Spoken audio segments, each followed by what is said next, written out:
All right, welcome back, everybody, to Madrid. And we've got Raducanu taking on Kostyuk coming up now. And it should be an interesting matchup because they've never played before.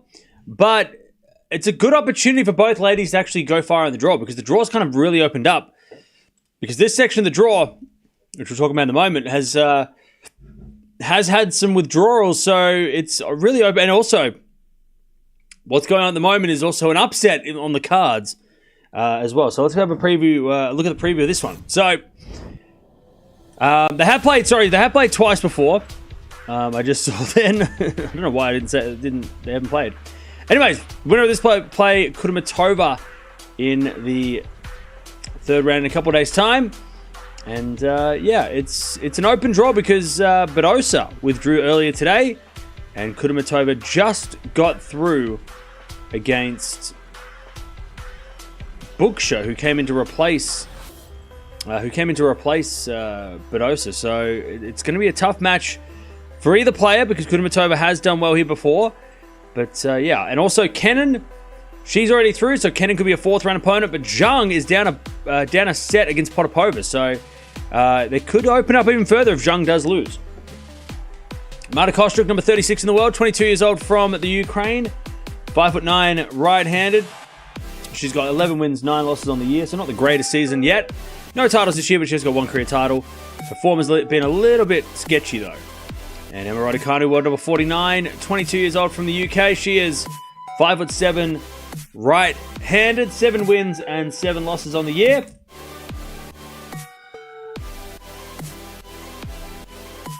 She has got no titles this year, but she has got one career title.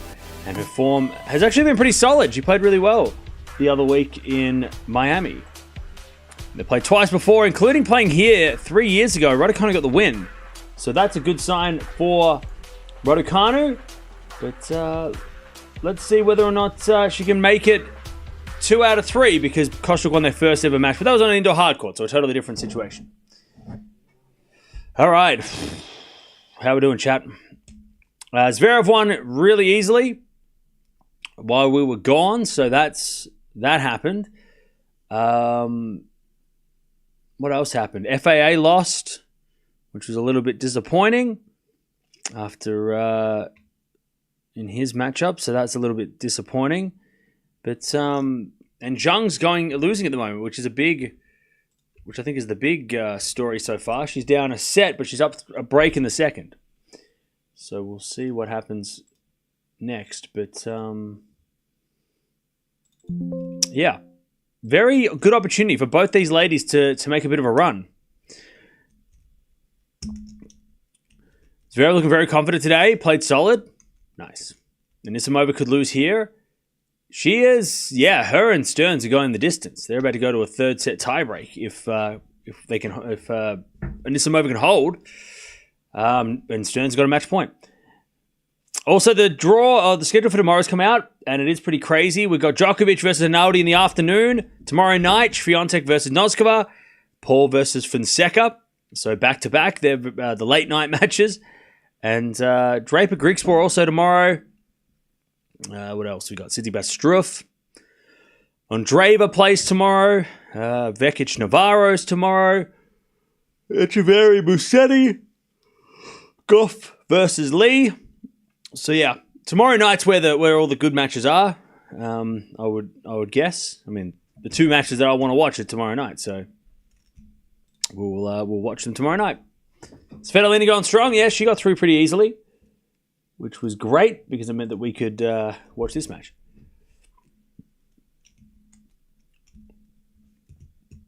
Both 175 on WTA. Sorry, looked it up after someone mentioned it. Just conversion makes them different heights. Yeah, I mean, does it matter? Chat, are you concerned that Raducanu's height is incorrect on the website? That is the WTA. Are you is it something that concerns you? Is it something that bothers you? Is it something that really is a real big problem and that should be fixed?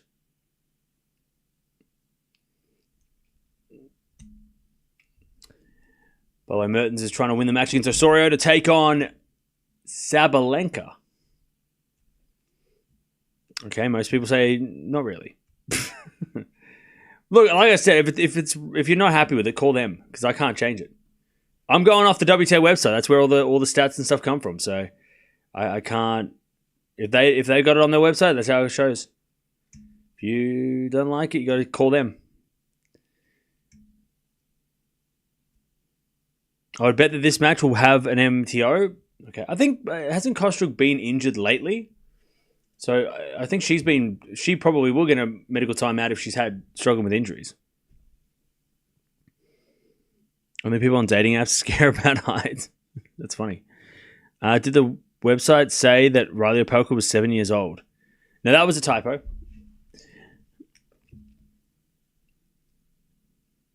I can't tell how tall they are anyways.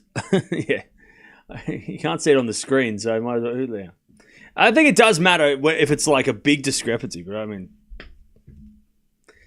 If it bothers you that much, you got to just call the WTA, get them to fix it. Stearns wins. Wow, Anisimova gone.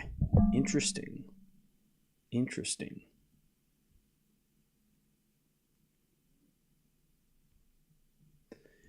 Raducanu hype is pure commercially driven. It's not for her it's not for her performance and results. Bro, she won the US Open. That's a performance and a result. And she wouldn't be getting the hype if she didn't do that. So she did something, which is why she gets the hype. I mean, you just... It's not for her performance, but it definitely is. Like, it for sure is. Being a British woman winning a Grand Slam title for the first time in like 40, 50 years as a qualifier, not dropping a set, winning a Grand Slam, first qualifier to ever do it, probably only qualifier to ever do it in the history of the game, 10 matches in a row, straight sets every time. That's why she gets the hype. Because as much as people don't want to admit it, it's historical run, and it will probably never be done again. We'll probably never see it again, and that's why she gets the hype. Raducanu created a record that no one can break in itself. That itself is enough. Exactly. Not to mention she's a Grand Slam champion, and from the UK, who don't have many Grand Slam champions. So, again, you got to make sure you get yourself right. Grudge match here. Marta said Emma had an easy draw at the US Open. Ooh, let's see. When did that happen? Like, when did she say that? Who does Stearns play next? Good question. Stearns will take on now. She will now take the winner of Putintseva and Masarova.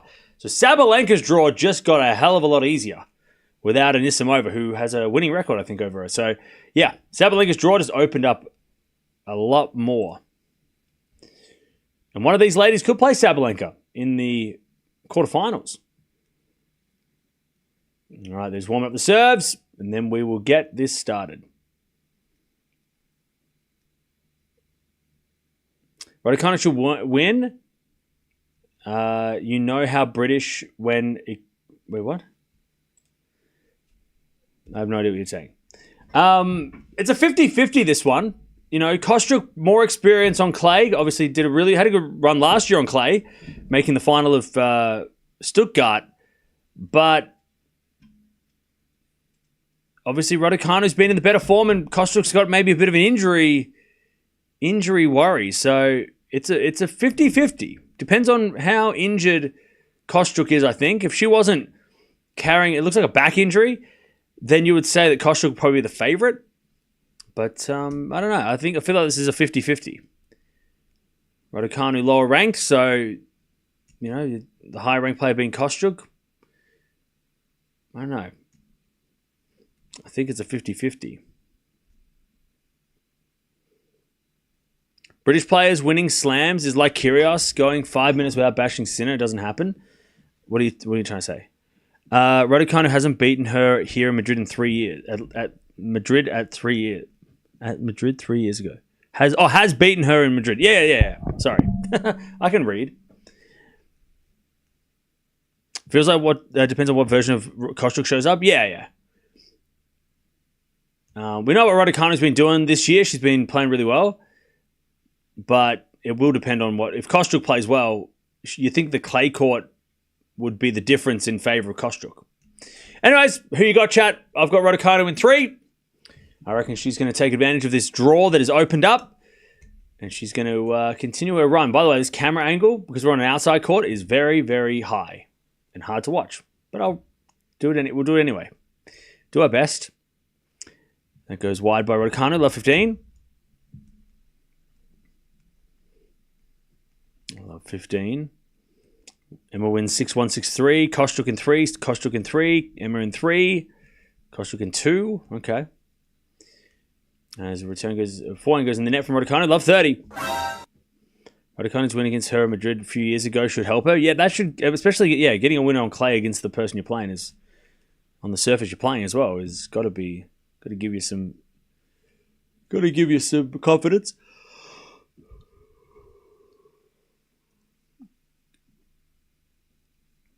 As Raducanu says, a fault, second serve.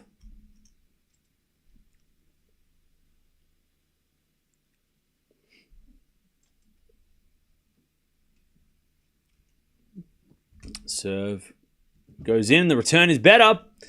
Raducanu couldn't handle it. Love 40. Raducanu under pressure already. Love 40.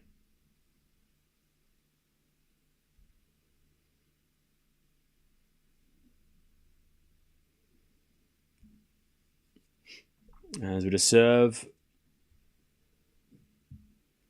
into the back forehand of Kostyuk goes long, and it's 15-40. Feast losing to Comasania was a surprise. I agree. Yeah, for sure.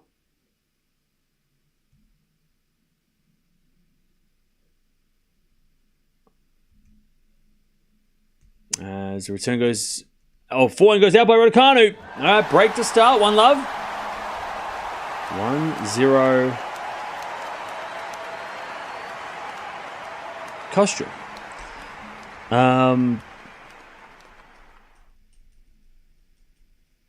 And this move out is good for Sabalenka? Yeah. Mertens just had 6 match points? Oh, God. She didn't take them? Uh-oh. Osorio has saved 6 match points. That's wild.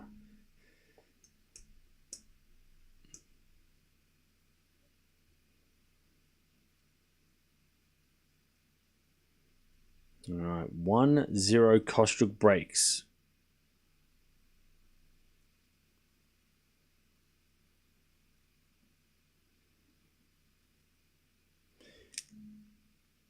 All right. Kostyuk with a serve.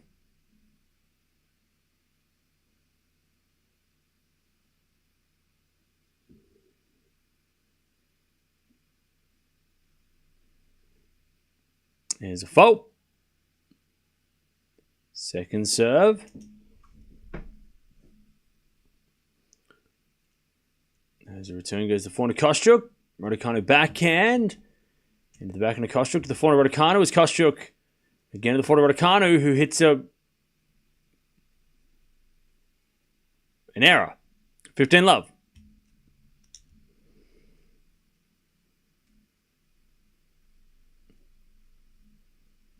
$15 love.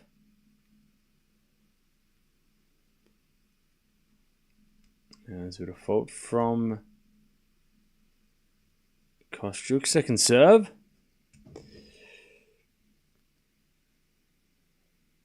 Return from Raducanu into the forehand of Kostyuk. Raducanu backhand. Into the backhand of Kostyuk is Raducanu with a slice. Kostyuk.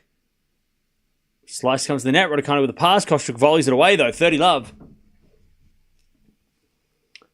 Great start by Kostyuk. 30 love.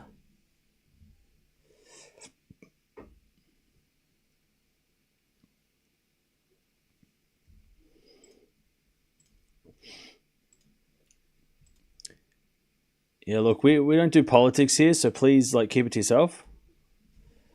30 love. As the return goes into the forehand of Kostyuk. Forehand from Raducanu. Again, the forehand of Kostyuk as Raducanu goes down the line. The backhand of Kostyuk. Kostyuk gets it out, 30-15. Uchiyama defeated Jabeur. Yeah, that was a bit strange. I thought, well, Jabeur was up a set as well, which is a little bit, it was interesting. So yeah, I'm not sure what happened with Ons after the first set, but yeah. Yeah, Feast lost. He went down.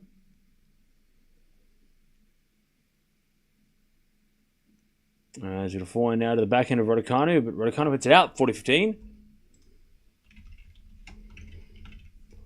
So what did Kostyuk say about Raducanu's run?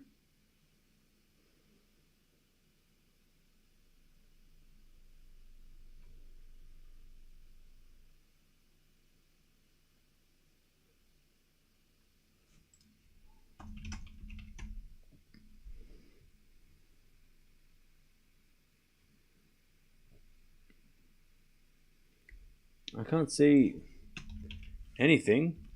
As we had a double fault from Kostyuk, 40-30. So, in January last year, Kostyuk then went on to talk about how different Grand Slam draw can be, suggesting that Emma Raducanu had an easier draw than Fernandez. It's every day and every slam and every tournament is so unique and so different. Everything is different. Okay, so she didn't directly say what was being said. Anyways, 2 love. I just want to make sure we get it clear, so people aren't just saying Kostyuk said something which she didn't actually say. So Kostyuk said, "It's the first time the first 3 matches that I had were extremely difficult. Today, for example," so this is talking about making it to her first Grand Slam quarterfinal at the Australian Open last year. So she said, first 3 matches were extremely difficult. Today was much easier. Then we see, and then she said, this is when she made the quarters last year, and she was saying that I have 3 more matches to win the tournament. Maybe I'll sit here in 1 week's time and be like, oh, it was not that bad. And then she said, Kostyuk then went on to talk about the difference of Grand Slam draws can be, suggesting that Raducanu had an easier draw than Fernandez. It's every day in every tournament. Someone can have a very easy draw and someone can have an extremely difficult draw.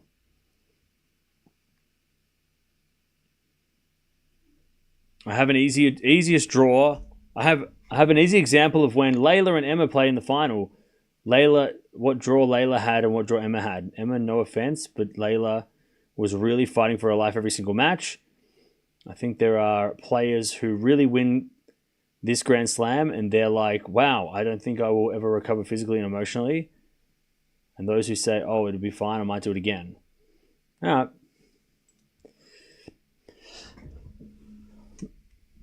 $30 love. Well, look, you can look at it both ways, right? You can say, well, yeah, look at who Fernandez played, look at who Raducanu played, and go, yeah, she's not wrong. I mean, Raducanu did have a better draw, but also it's not Raducanu's fault.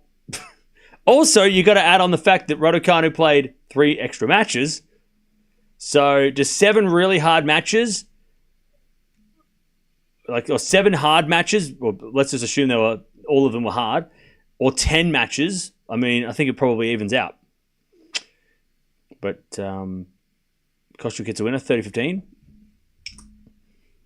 Yeah, you can only play who's in front of you, exactly. So yeah, I don't think she meant to say Raducanu.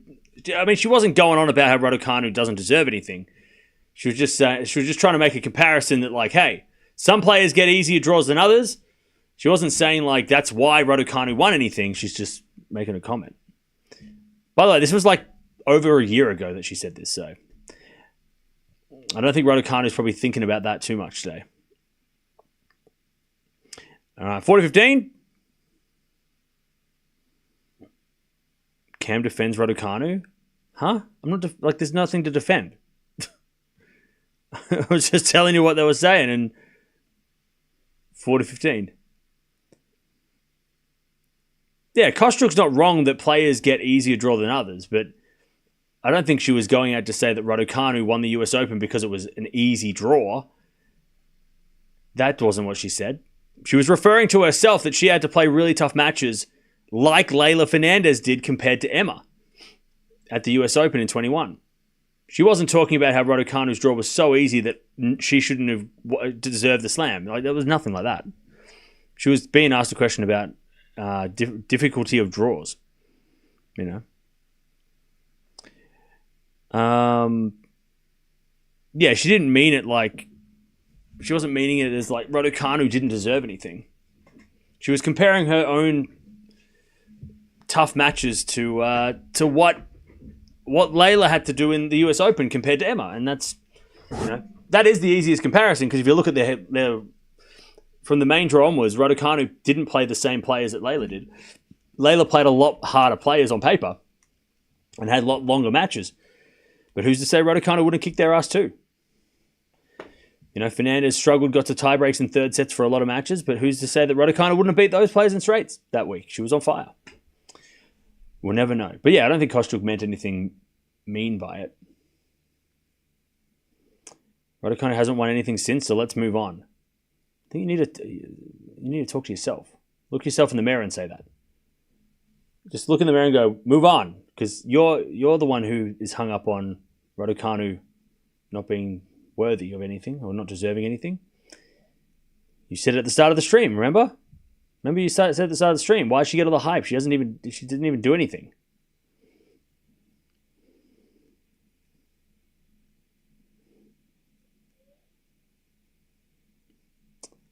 Regardless of how easy the draw was, Emma still won those matches and got the title. Exactly. I mean, look, if you're looking at who should have won that title, it should have been Sabalenka.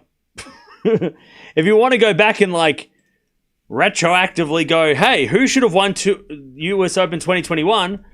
It should have been Sabalenka. She shouldn't have lost to Fernandez. She kind of stuffed it up at the end. She would have admitted that. And then Raducanu final would have been a lot better for Sabalenka. Sabalenka should have won that title. She was serving to stay in the match. She got broken because she double faulted, I think, twice in the last game. Fernandez makes the final. Raducanu beats her in the final. It should have been Sabalenka's title. Sabalenka was number 2 in the world at the time. Sabalenka had just smoked Krejcikova, who had won the French Open that year. Remember, Krejcikova had a slam before Sabalenka did. Krejcikova was number 8, but she had a slam. Sabalenka was number 2 without a slam. So if we want to, play this game, 15-0.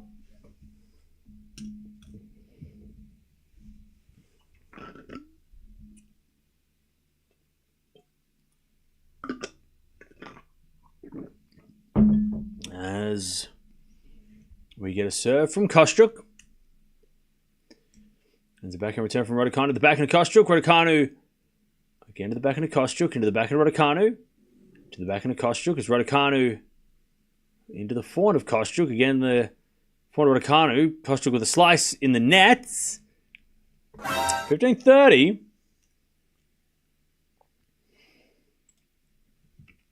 15-30.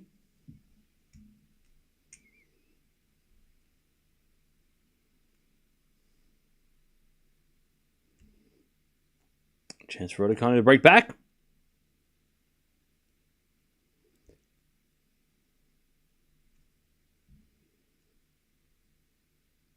$15.30. As the return goes out by Raducanu, 30-0. Emma didn't get her endorsements because of tennis. Tennis just showed her to the world.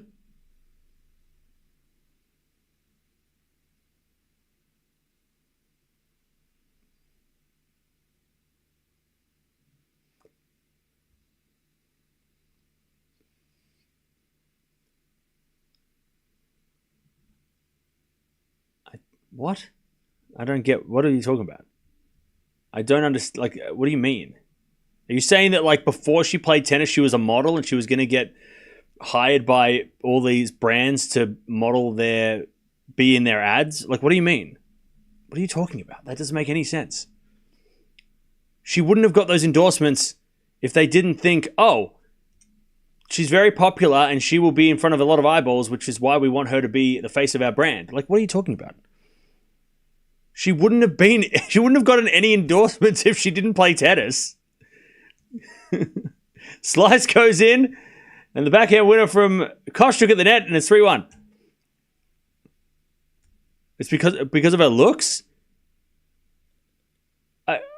I mean, I don't think Raducanu had... I mean, I don't know, maybe she did, but I don't think Raducanu... It was like, I could be a model or I could be a tennis player. I don't think there was a crossroads. I think she was like, I'm doing tennis, and then when you obviously play well, you get things along the way. But, like, I don't think she would have been sponsored by Tiffany had she have not played tennis. Like, I don't think that would... I don't know what you're... I don't understand... You've lost me. I don't understand what you're trying to say. Like, I know you're trying to make a thing about, like, oh, it's the only reason she gets anything because she's pretty. It's like, well, there's plenty of pretty people in the world that don't get anything. So, I mean, if you want to go down that path, just, there's a lot of, like, just because you're pretty doesn't mean you get to, you get endorsements. That's not how it works. There's not like, Tiffany and Co. people walking around the streets of every city in the world looking for pretty people. It's not how it works. 15 love. As Raducanu serves a fault, second serve. Change the subject. You started it.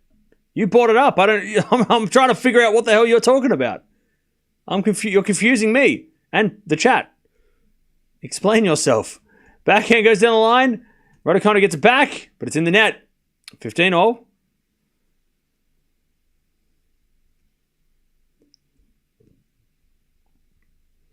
I don't understand. Chat does not care. Some people in the chat were like doing the same thing as me. Like, what are you on about? Please explain yourself. Like, I don't get what you're trying to say. Like, say what are you trying to say? You lost me. Yeah, I don't know what's going on either.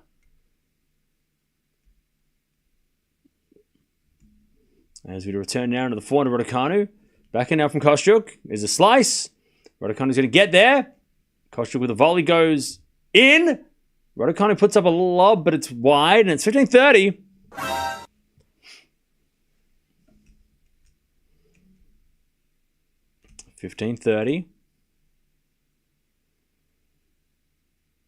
I feel like some people get it confused. Like, Raducanu was like this super famous, super like she was like a child actress or something. And then she played tennis because she just got bored. And then she was really good. And then she did something in tennis, and they're like, I don't know why people think, like, Emma Raducanu was unknown until she played tennis. Like, she wasn't this, like, super celebrity or daughter of a celebrity or anything like that. She was a random person who played tennis and then won a US Open, and that's what, shot her into stardom. I don't understand this, what, do people not know that? Do people think that Raducanu is like a Nepo baby or something, or what is going on? Like, do you think Raducanu was like famous as a 10-year-old? Like, what are you talking about? As the return goes in the back of Raducanu, backhand now from Kostyuk, goes in the net. It's 30-40. Like, it's very strange that, like, Raducanu was unknown. 10 years ago, Raducanu was unknown.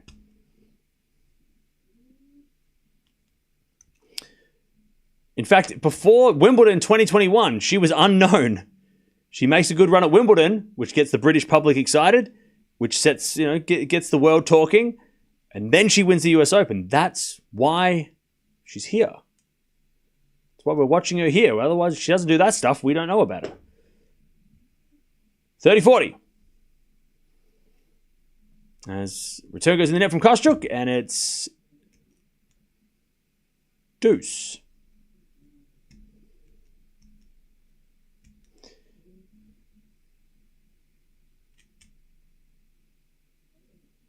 We get to deuce.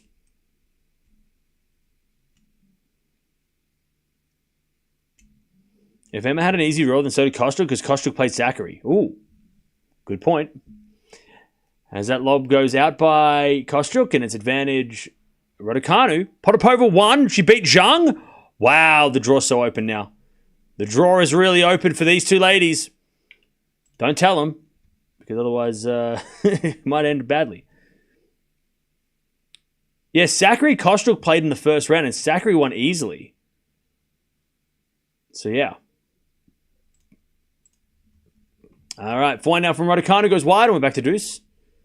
So, yeah, maybe that's, I mean, look, again, I don't think Kostyuk meant anything by it. And look, it was over a year ago. I don't think she meant anything by it.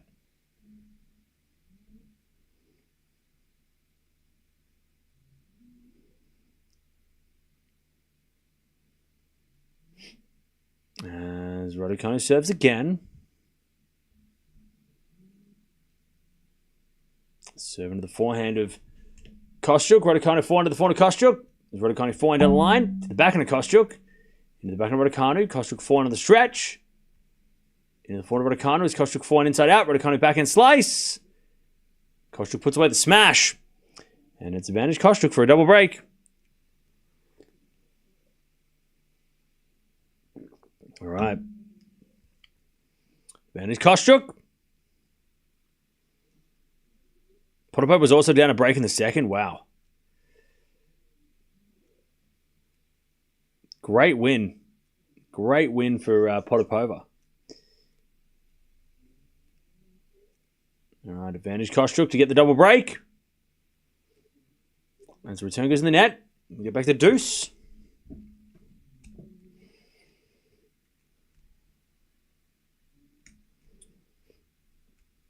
Emma's been really improving this year. Won against some high players this year. Yeah, for sure. I mean, arguably, it's been her best season. I'll check the stats, but it does feel like Raducanu's having her. I know winning the US Open is probably better than this season, but I would say that this has been her most consistent season. Like, she seems to be putting a lot of matches together. Her ranking's slowly going up. You know, it wasn't like the US Open win where, you know, she won 2,000 points out of nowhere and then, you know, was up the top. You know, this is what she's doing. Again, chat, we talk about this every freaking time. Anyways, Kostyuk drops, goes wide, back to deuce.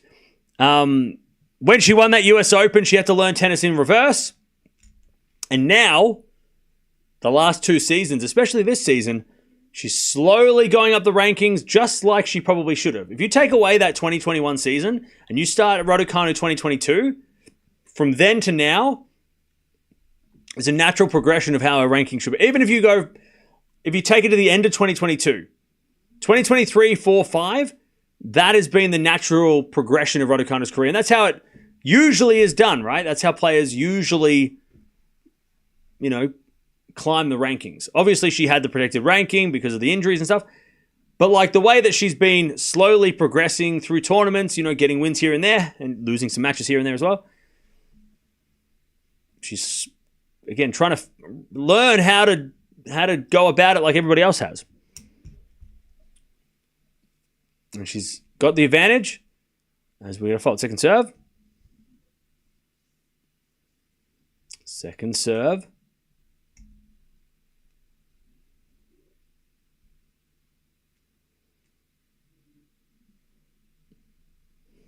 All right, serve again. Into the back of Kostyuk, back into Raducanu. In the net, back to deuce.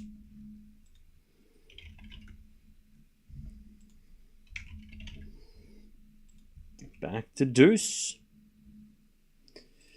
So Raducanu this year, 8 wins, 7 losses. Last year was 23 wins, 13 losses. But the losses she's had this year, Swiatek, Mukova, Pegula, Uchiyama, Buksha, Vondrousova, Alexandrova. So those are the players that she's lost to. I think she's only lost to one player lower ranked than her this year. And she's beaten Navarro, Anisimova, Zachary, Alexandrova. She's beaten Anisimova twice. She's also beaten I was going to say Kessler, but Kessler withdrew. So yeah, she pushed Pegula to 3 sets as well in Miami.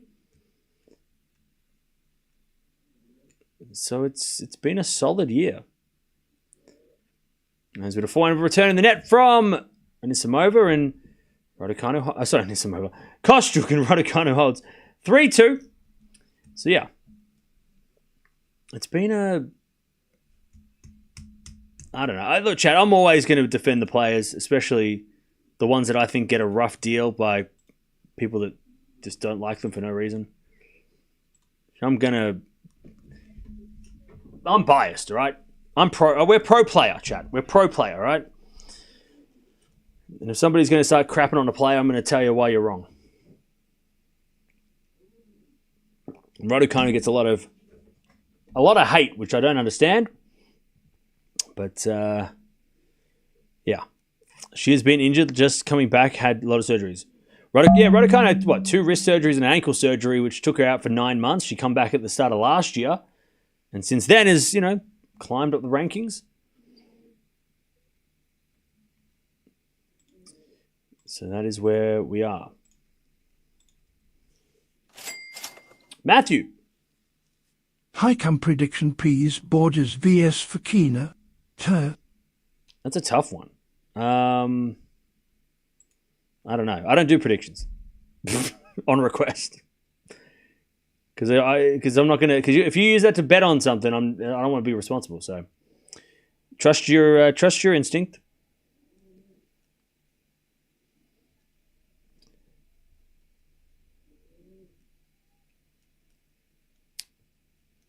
Cam, you like Raducanu and others don't. Nothing wrong with either stance.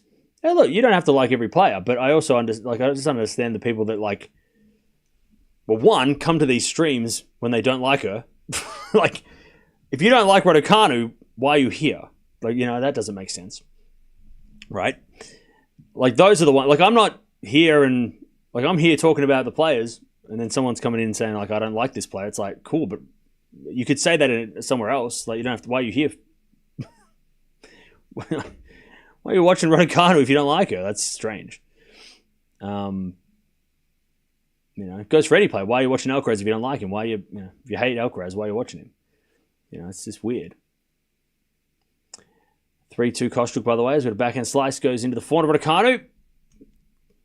As Kostyuk backhand the forehand of Raducanu, cross court in the forehand of Kostyuk. Raducanu goes down the line for a winner. Love 15. Yeah, Fokina's been in the better form, but Borges is dangerous.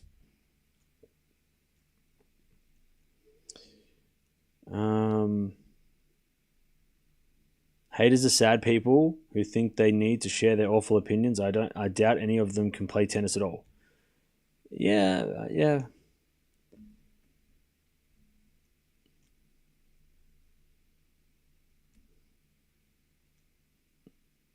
I'm sure that some of them can. Not 15.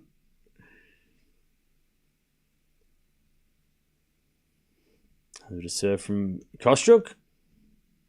And there's a fault. Second serve.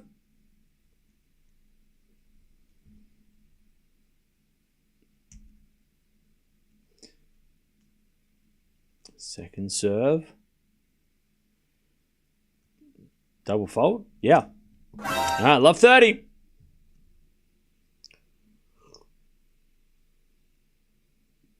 No bashing players should be in the rule book.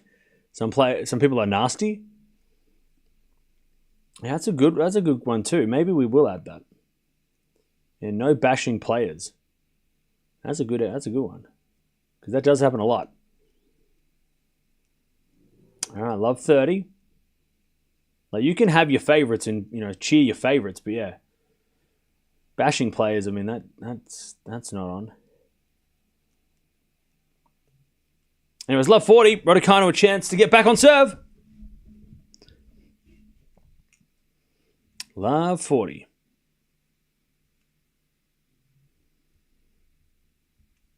As we had a fault from Kostyuk, second serve. Serve to the backhand of Raducanu. Backhand out from Kostyuk is a winner, and it's 15-40. Have you ever hated on any player, didn't support them whenever they played? There's no players that I hate. The only thing that look, I'm not above supporting my team, but when we play certain teams in the Aussie rules, like today we played Collingwood. I hate Collingwood because they're our mortal enemy.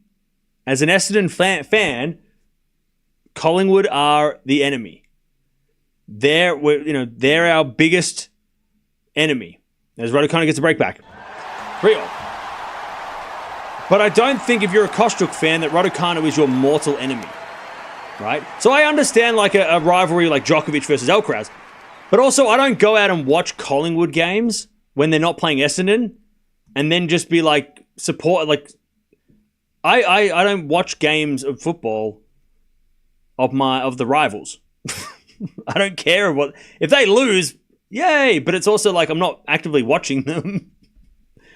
I'm not like, I'm going to watch Richmond today. Like, I don't actively watch Collingwood because I want them to lose. I watch my team. And if they play Collingwood, okay, but I don't care if, I'm not watching. That's what's weird. Like if you're a Man United fan, you watch Man City. Do you watch watch Man City and like every match they play and just hate on them? Maybe you support the team so that they beat them, but I mean it's still weird to me that you would watch a team you don't like or a person you don't like. Like it's weird. I think it's weird because I don't do it. So maybe that's why. Maybe I don't understand. Like, what joy do you get out of Raducanu losing if you don't like her? Like, she lost. Okay, cool. But what do you get out of that? Besides, like, the satisfaction of someone you don't like lost or somewhat like that's a really shitty way to live, I think. Like celebrating someone losing, like it just seems weird. Unless you're player one, I don't get it. I don't get it.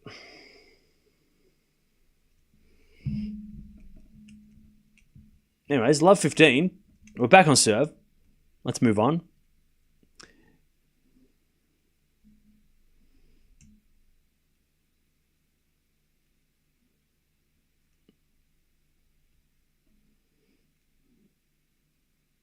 As we just serve from Raducanu. Into the forehand of Kostyuk. Raducanu forehand at the back of Kostyuk. Who hits it to Raducanu, who missed the volley. Around love 30.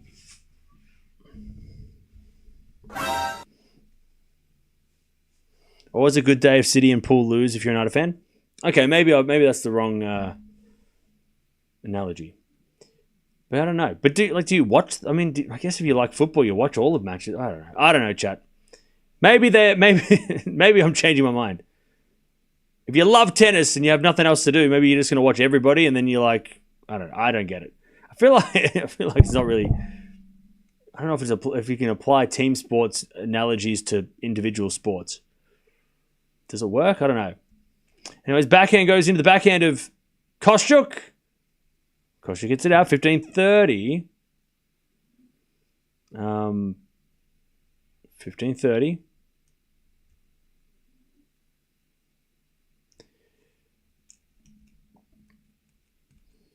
Zhang lost to Potapova. Yeah, kind of wild. As a default second serve. Second serve.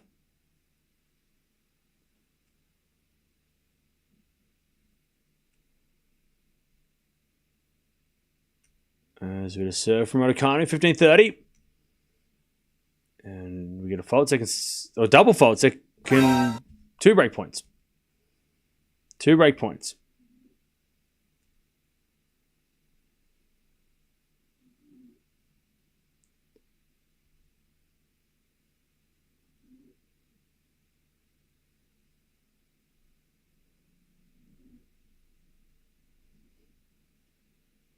All right, 15-40.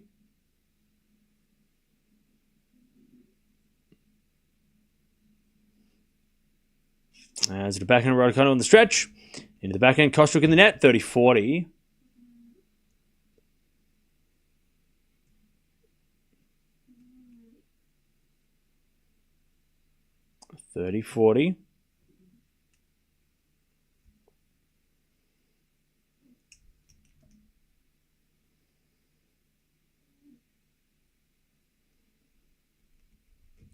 Serve again from Raducanu. Still break point, Kostyuk.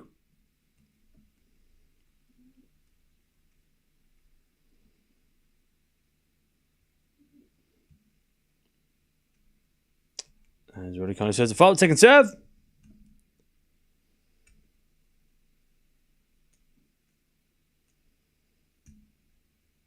Second serve.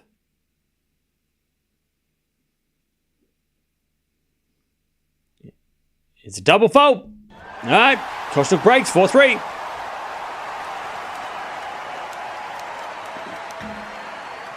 Players should not be coddled and be immune to criticism. Okay. I feel like you're just, again. Okay. So you like, when you see all the players that show their DMs after losing a match, you're for that. You think that's okay. You think that is acceptable to see death threats and hate threads in the DMs of tennis players like that. That is the criticism that's okay. That's okay. Is that what you're saying? They shouldn't be coddled, and they should be immune. Should be immune to criticism. They should just not. Oh, that's just get over that. Like, don't worry about that. Is that what you're trying to say? Like, that seems so silly.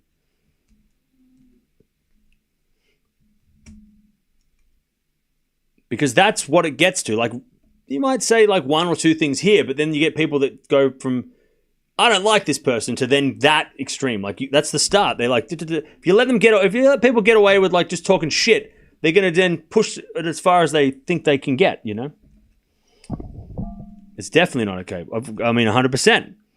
But like, if they shouldn't be coddled, or you're saying coddled or immune to criticism, it's like, look, saying that Raducanu's not playing well, that's criticism, right?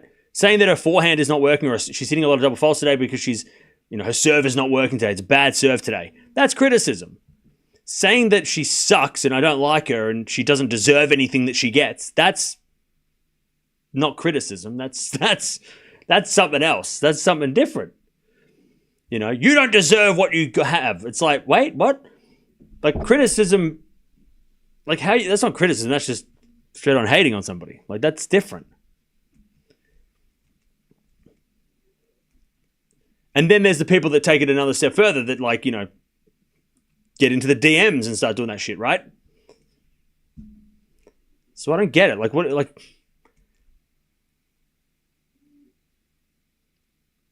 like, criticize her game, criticize her play. Then you start, like, just criticizing her achievements or her, I don't know. It's just weird. Love 15. Yeah, I think we need a new rule. No player bashing. You can criticize their performance, but no player bashing. As Kostyuk gets a lovely forehand slice, 15-all.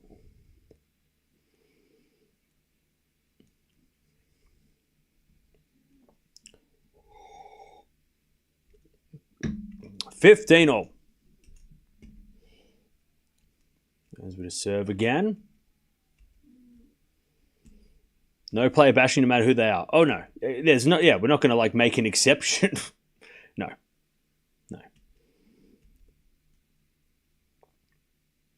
15-all.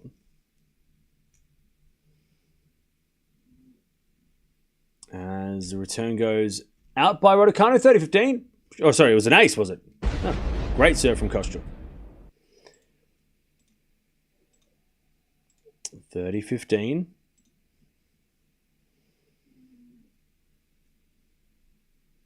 As Kostyuk serves again. Is a let.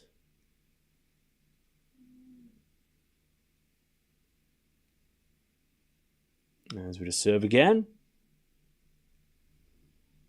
There's a fault. Second serve.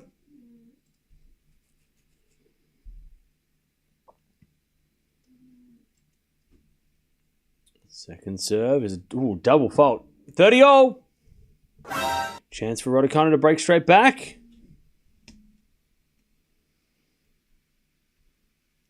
30-all.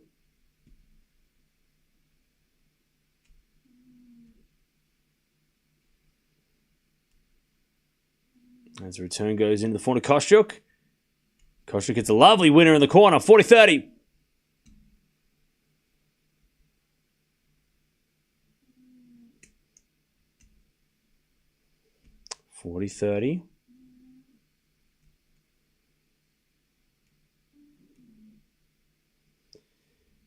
Serve again from Kostyuk. In the back of Raducanu, forehand from Kostyuk. Into the slice of Raducanu. Kostyuk comes in, puts it away. That was a good rally. Good hitting by Kostyuk to get to 5-3.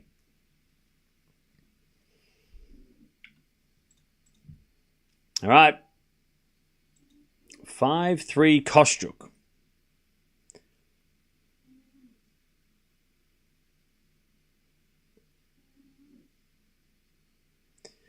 The Mirra Andreeva situation was too far with DMs. Yeah. See, this is the thing, chat. Look, we can all go through the good and the bad of social media for hours and hours and hours, right? But the good of social media and what it's been good for, and the thing that it's been, it was initially, if you remember 10, 20, 15 years ago, the thing that it brought to the fans and the players was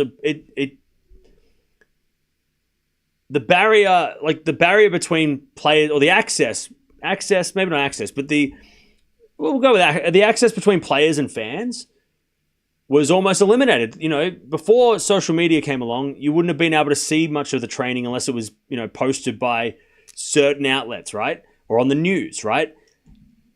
But now with Instagram and all other platforms, you can see the player can record themselves playing and send, and show everybody. It was, to give...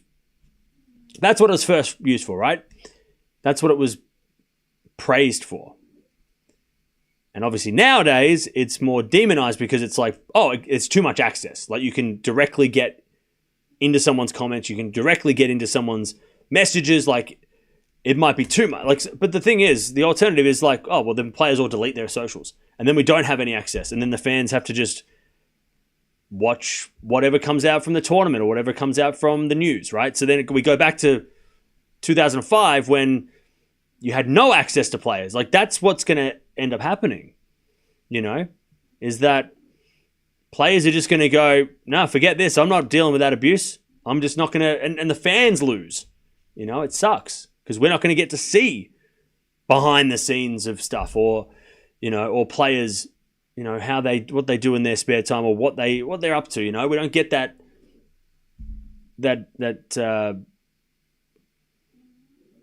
kind of, I guess, connection to our favorites, right? So, that's the alternative if these kind of things keep happening, I guess. As the backhand return goes the backhand of Raducanu, 40-15. As backhand Raducanu, the backhand of Kostyuk on the stretch. Raducanu into the forehand of Kostyuk. As Raducanu slice, Kostyuk gets there with the backhand volley. Good shot. Raducanu gets a pass, but Kostyuk volleys it away. Very nice volleys by Kostyuk. 40-30.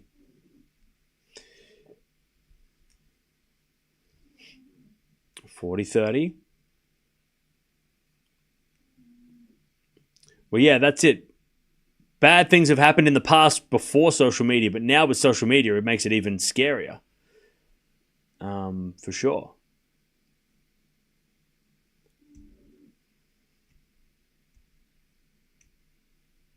As we just serve now to the forehand of Kostyuk. Backhand of Raducanu, the backhand of Kostyuk on the stretch. Into the forehand of Raducanu. Kostyuk backhand. To the backhand of Raducanu. Again, the forehand of Kostyuk. As Raducanu slice on the stretch. Kostyuk comes in. Raducanu with the backhand pass. But it's in the net. We get to deuce.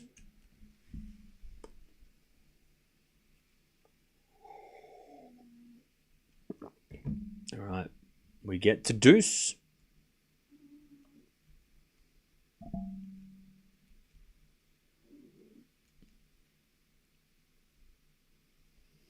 I'm sure McEnroe got a lot of haters, but didn't worry him. Yeah, but it's way different these days. It's way different these days. There's a difference between people heckling you while you're playing matches or people like... But like, and look, people aren't going to come up to McEnroe in the street and be like, you know, hey, I hate you. Ah! Like, you know, people wouldn't have done that back in the day. You know? As with a find out from Kostyuk, that goes out. Advantage Raducanu.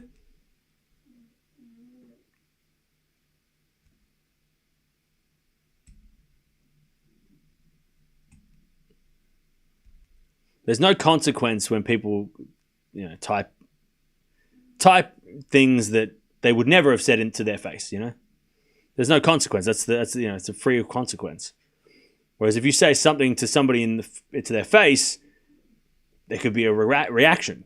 You know, and that's people aren't gonna. You know, the people that type those things aren't gonna say it in person because they'll be too scared to, for sure. Advantage Raducanu as Kostyuk gets it out, and it's 5-4.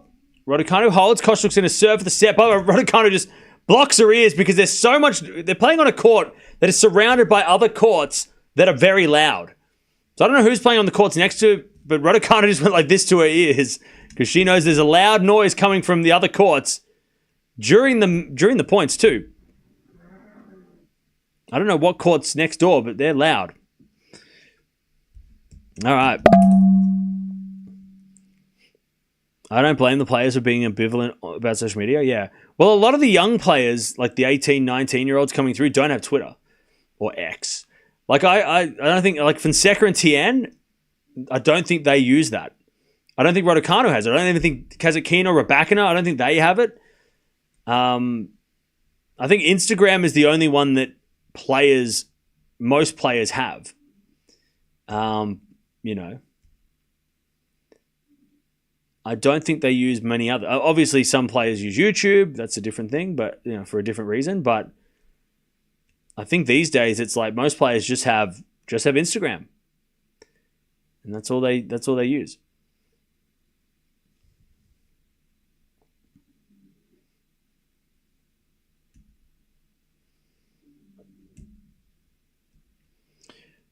Navone is playing Shelton. Oh, is that what it is? Is that what the noise is? That's where the noise is coming from, is it? That makes sense. That makes sense. The vocal crowd over there. That's fair enough. All right, 5-4. As Kostyuk serve for the set. We get a fault second serve. Second serve. Into the forehand of Raducanu. Forehand from Kostyuk, the forehand of Raducanu. As Kostyuk backhand into the Raducanu forehand. Again, the forehand of Kostyuk. Raducanu backhand as Kostyuk runs around into forehand inside out. Raducanu backhand on the stretch. As Kostyuk forehand down the line. Raducanu gets there, but it's in the net. And it's 15-love.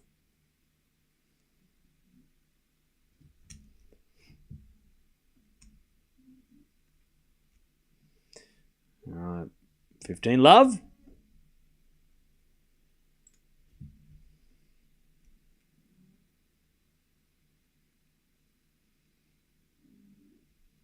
Serve again. Here's a fault by Kostyuk. Second serve.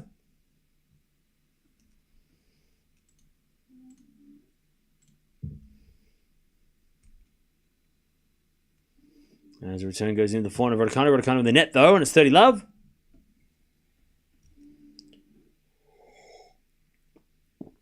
$30-love. Yeah, the Shelton. I think it's Shelton's court that's loud. Yeah. And Shelton loves to get the crowd riled up as well. So even if he's not winning, I think even if Shelton just, you know, Navone and Shelton, it's going to be a loud crowd because they love a bit of celebration. 30-love is got a forehand now slice from Raducanu in the net. It's 40-love. Kostyuk to take the first set. 40-love.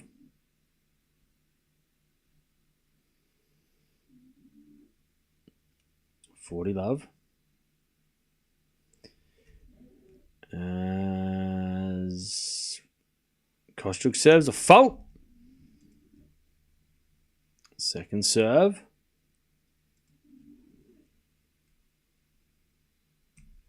It's double fault. 40-15.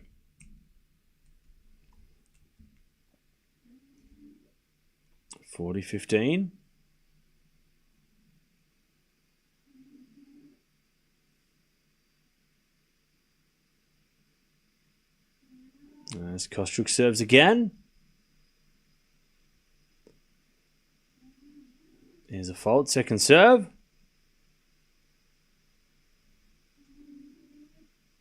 Second serve. Into the forehand of Raducanu. Return the net. Kostyuk takes the set 6-4. First set in the bag. All right. 6-4.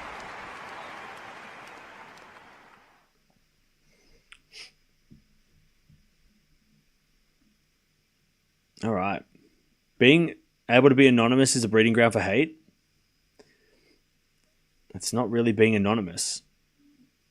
Well, it is because, like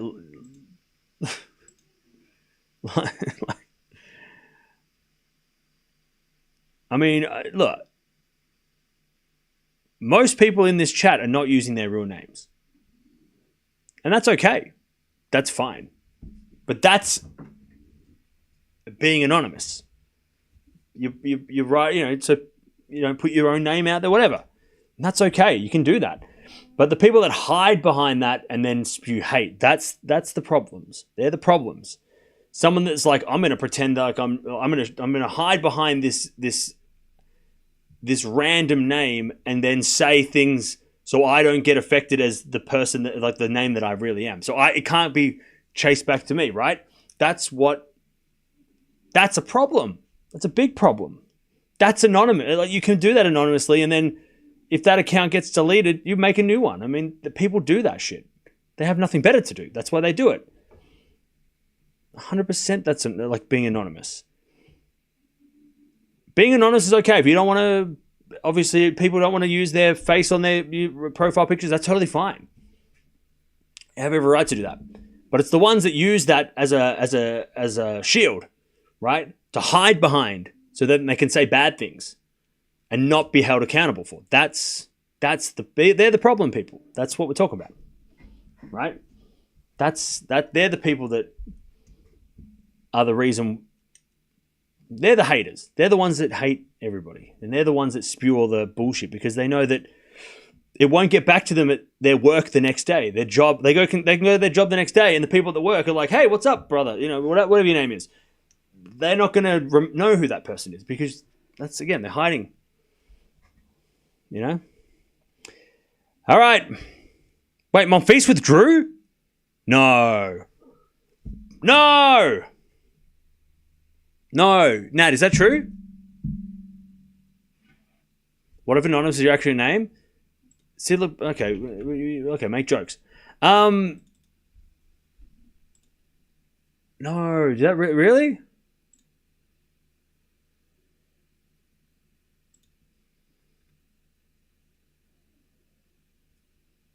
Where? I can't see anything. Yes, unfortunately. He did play a pretty tough first round. So wait, are they changing the schedule then? Can they bring forward Rebecca Andreescu, please? By the way, Raducanu's not getting a medical timeout. She's literally standing next to her coach. I can't see anything that says he's pulled out, though. That was the match that you were waiting for? Yeah, man, that sucks. It was a banger. I wonder if Monfils will be back next year. I think he will be.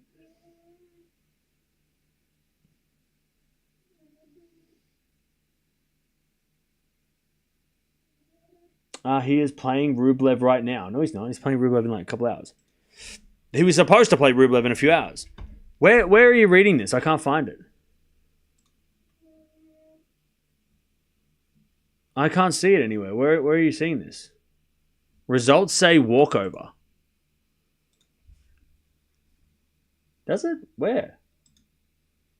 Sorry, Kostyuk got a medical timeout. On her wrist. All right, that's not good. considering she just won the first set. Oh, a new schedule come out? Has it? Again, nothing's been... Oh, here we go. Oh, so Borges for Kina. Wait, hang on. Wait, Rublev and Monfils are playing right now. What? Wait, hang on. What? Rublev and Monfils have been... Hang on, what's going on?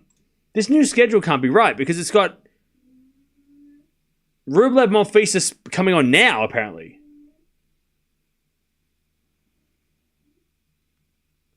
On live score. Okay, that's not 100% then. Because what I'm looking at the schedule here, the new schedule says that Fokina Borges has been added to center court because Zverev, and this is so this is what they've done. I don't think it's a withdrawal. I think what they've done is they've moved forward Rublev Monfils because they've moved it. It's been moved. Yeah. It's been moved. Wait, but why is it on the schedule then? It says on the ATP it's been a walkover. Oh, okay. Then maybe it has. Okay. Because on this... Okay. I can't see anything that says Monfils pulled out, though. Not yet, anyway. Maybe it will. All I can see is that... Because... Okay. Let's say he hasn't pulled out. What might have happened is because Zverev played... The center court's over so quickly, they've got like 2.5 hours. And like they've got 2.5 hours until the next match comes up on center court. So maybe they moved Rublev Monfils earlier, and then they've added Borges versus Fokina tonight. So I haven't seen anything that says Monfils pulled out, but then it might just be a change of schedule. The ATP website says walkover. Yeah, but there's no confirmation that... Like, I can't see anything that says Monfils is out. It's a medical timeout for Kostyuk, by the way. That's why we're yapping. Because here it says that they are playing. They're starting earlier. So maybe it's a walkover or like a change in schedule. It says walkover. I can't find... But we need... I need some confirmation, like... Is there any, like... Has anyone said it online? Besides that, a bunch of apps that have just said walkover. Because according to this, it says that it might have just been moved forward. Monfils retired? Okay, people are saying it online, but there's no confirmation from any credible source. We have said it. Well, chat, I love you, but, you know, people come in here and say shit all the time. But, like, what? But why? Like, we need more than a... The app told me so. I got nothing.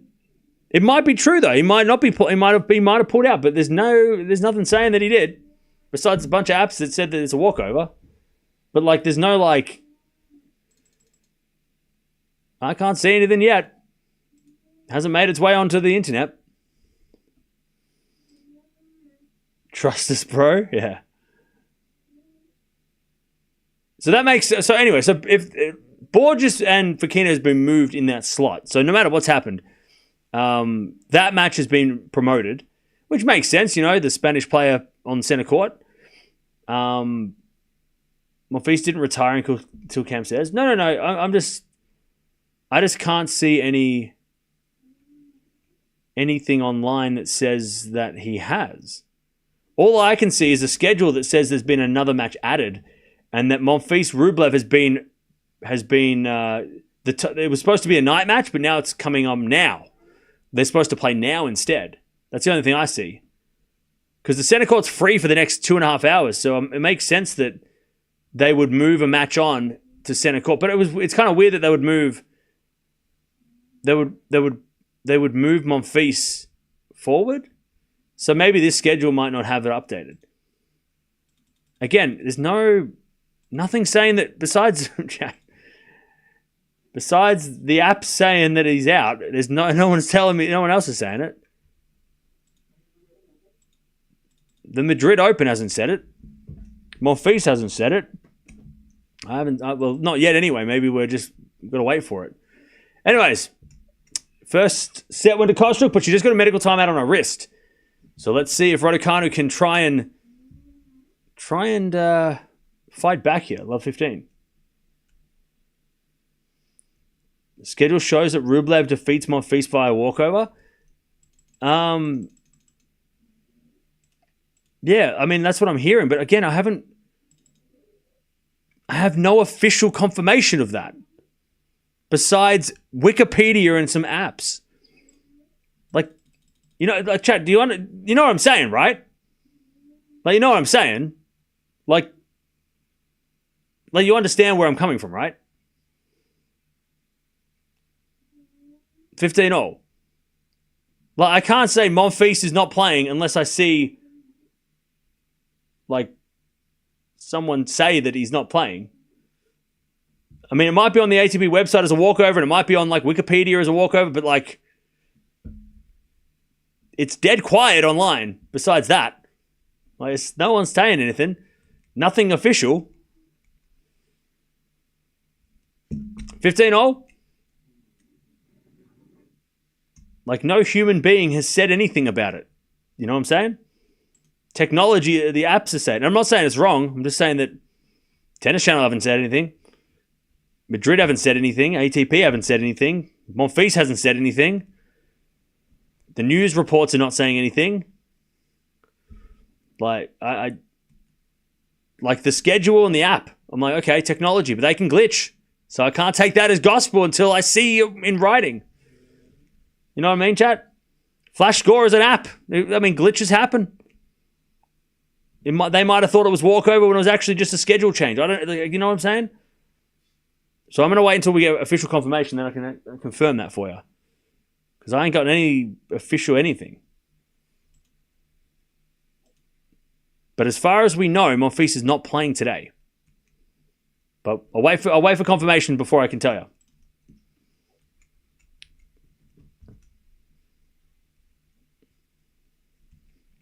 All right, 40-15. All right, here we go. Now we're starting to get some words. But again, it's not really... Monfils out tonight. Again, there's no...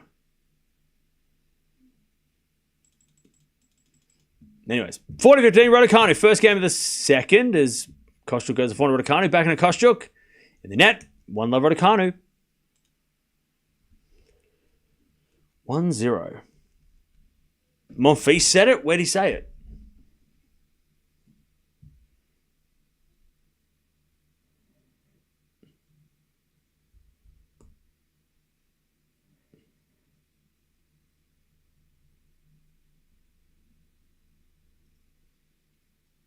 Where did he say it?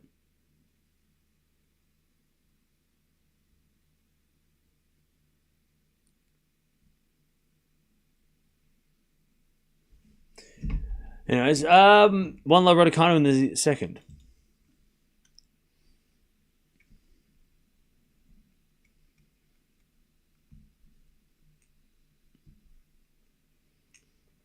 Do you want Monfils to call and verify it?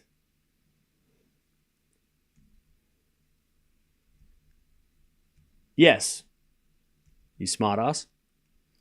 As Kostyuk serves. Into the forehand of Raducanu. Return goes in the net. Or was that a double fault? Nope, it was in the net. 15-love. Thank you, Gene. See, this is chat. This is what... Thank you, Gene, for sending me official confirmation. Appreciate it. Thank you. But thank you, Nat, for bringing it up in the first place. All right, Monfils has uploaded a video that says he's not playing.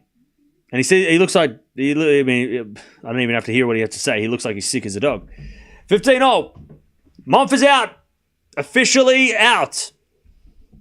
It's so weird when they do like it backwards, when they're like, oh, hey, by the way, we're going to just like update our app and not tell anybody. It should be the other way around. Tell the public and then, fix the draw. That's a shame. So now Fokina versus Borges will play at night instead. So there you go. Well, that screws everything because we're going to watch that match. We were going to watch that match. Thank you, Nat. Thank you, Gene. 15-30s. We're back in a backhand rally. Kostyuk into the slice of Raducanu. Kostyuk forehand. Raducanu with a pass. She can't get it. 30-0. 30-0. Borges Fokina potential banger. Oh, yeah. That could be a banger for sure. Yeah, Medvedev got a walkover against Jera because Jera pulled out today. What a pity, no more Lamont this week, yeah.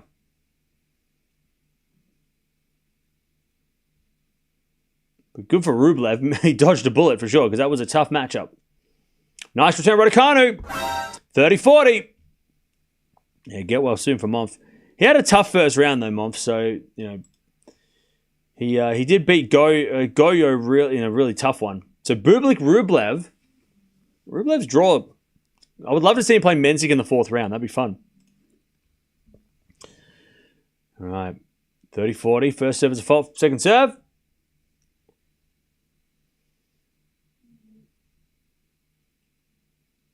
A lot of players pulling out of Madrid. It's kind of crazy. As Kostyuk double faults. All right, 2-love. 2-love in the second.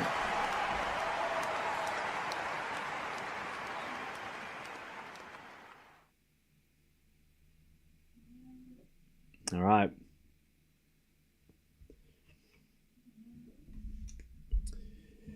Rublev, Shelton, Mensik will be great. Yeah. All right, 2-love Raducanu. Hospital open, exactly. Morvin, that was funny. All right, smash Raducanu's too good. 15-love.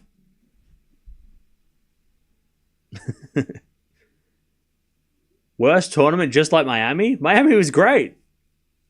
Miami was a banger. I don't know what you mean. That was the best tournament. I think you're getting it wrong. You mean someone else. Miami was awesome. Miami is probably tournament of the year. You kidding me? Still to this day. I mean, I don't think last week or the week before changed that. Miami's been the best tournament of the year.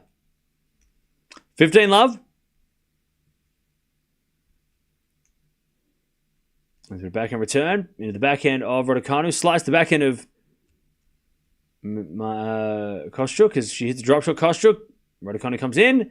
Kostyuk with a slice. Raducanu with a volley. Kostyuk with a backhand volley winner. Down the middle.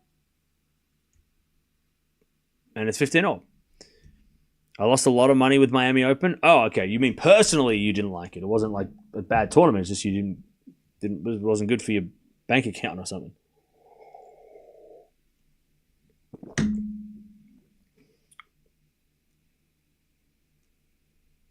All right, 15-all.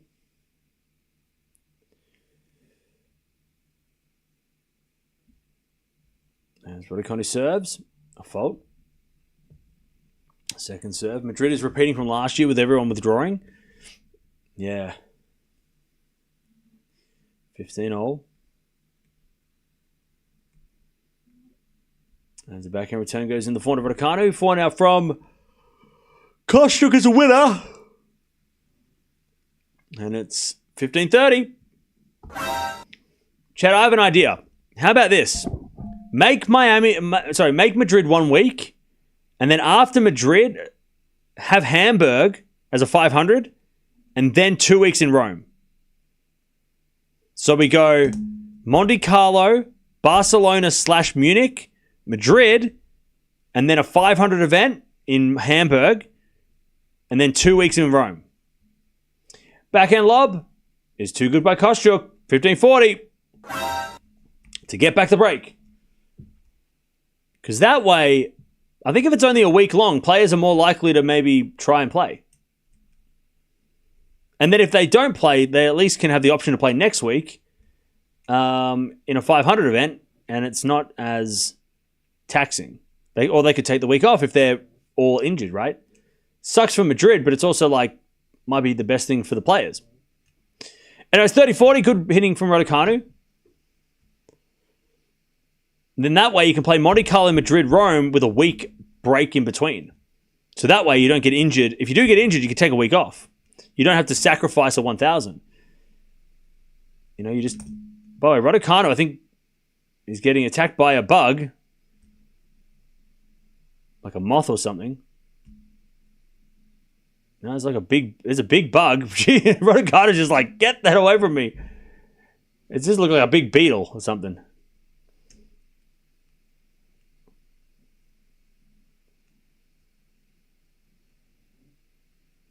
All right, for a 30-40, still break point here. Can a combined ATP WTA event be 1 week? Yes. Like, it was literally a... Yes. Yes, it can. It can be. We literally had it. That's how it used to be. 3 years ago, it was 1 week. Anyways, 30-15. It can be. It used to be. It never was 2 weeks. And they managed just fine. Anyways, backhand rally. As Raducanu in the net, we're back on step 2-1. So, in 2022, and for the previous years forever, it was a 1 week event. And they managed just fine with ATP WTA. It doesn't matter. They got enough play. They got enough shit to do.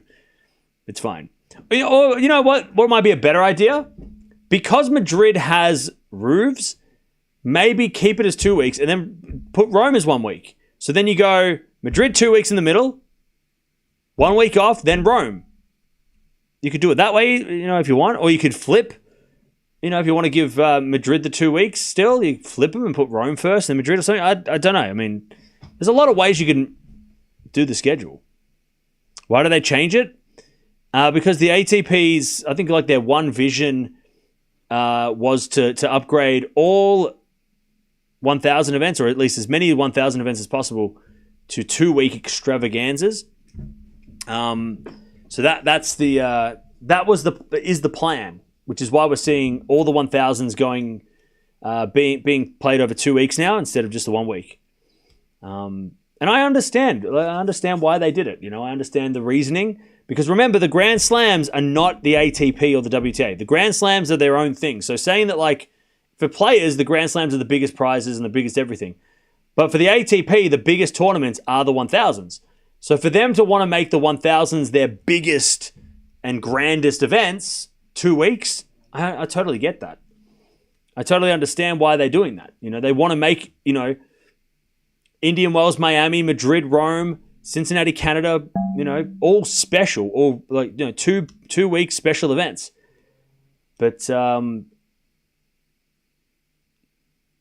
it's a product of it's probably a product. The reason why is because they don't do anything with the slams. The slams do their own thing. Whereas if tennis was a little bit more connected and a little bit more like, unified when it comes to, it wasn't so segmented, then we wouldn't have, the ATP and the WTA trying to, build these massive events that are Grand Slam-like, But here we are. And, but I get it. Is it the best things for the players, for the viewers, like, for the audience at home? I don't know. Fans at the stands, more time to go to the tennis, that's great. The tournament obviously get more revenue from more days of the tournament going. But we'll wait and see if it is actually if it does actually help anything. Because I'm sure if the TPA get through this lawsuit, then maybe the next thing they deal with they might bring up these 2 week Masters because it's probably in the player's interest not to play them or not to participate in every one of them. So the PTPA would be the first to point out these are not healthy for players. So maybe one day it'll go back to what it was, or maybe it never will. We'll never know. Well, we will know if we watch tennis long enough. 30-15.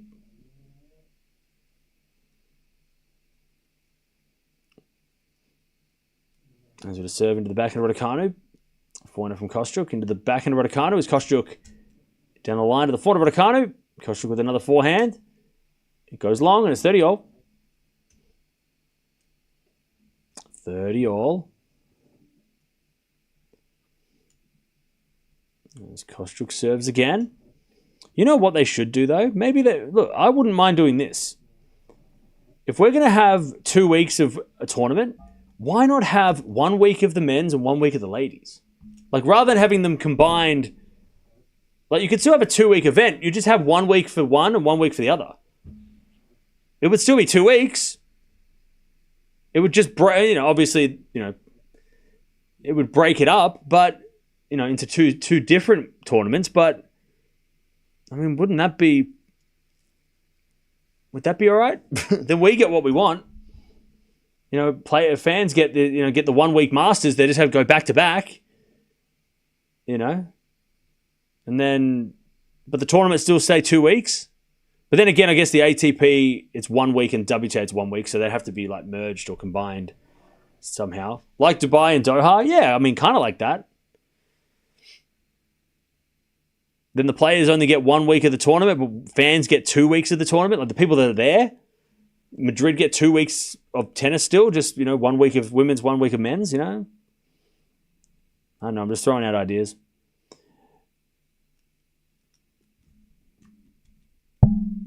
Anyways, 2-2. Raducanu gives the break back.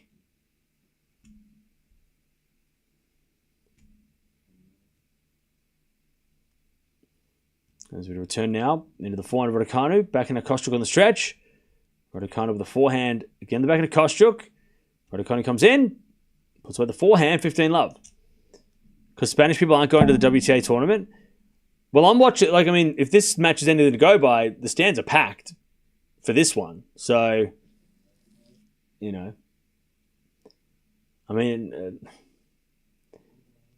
it's hard to know whether that is true or not. 100% true, because sometimes the women's matches are sold out, right? Like this match, there's not a seat left, right? As we return now to the forehand of Raducanu, back in now from Kostyuk, Raducanu with the volley, Kostyuk pass, Raducanu volley, Kostyuk pass, Raducanu volley, Kostyuk forehand volley, winner. 15-0. They're doing both Queen's Club this year, I believe. Yeah, so that'd be interesting to see how that works out.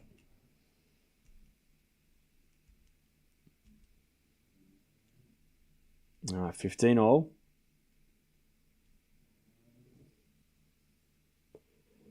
Okay, let's not turn this into a women's tennis doesn't get enough viewers debate, all right? I'm just trying to figure out how to do 2 week Masters without it being a pain in the ass for us. 15-0.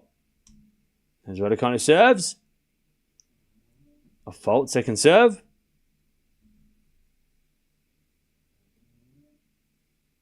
Second serve.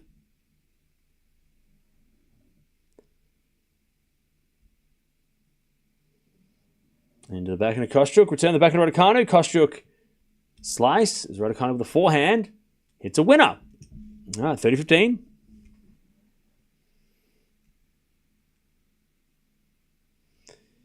All right, 30-15.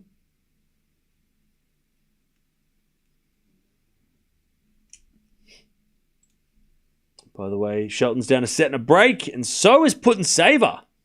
Okay. Interesting.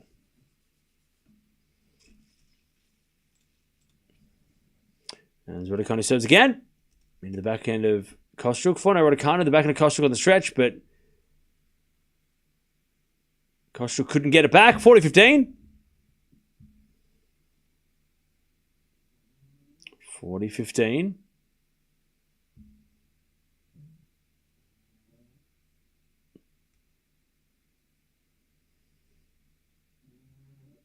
40-15. As the return goes out by Kostyuk, Raducanu stays in front. 3-2. 3-2.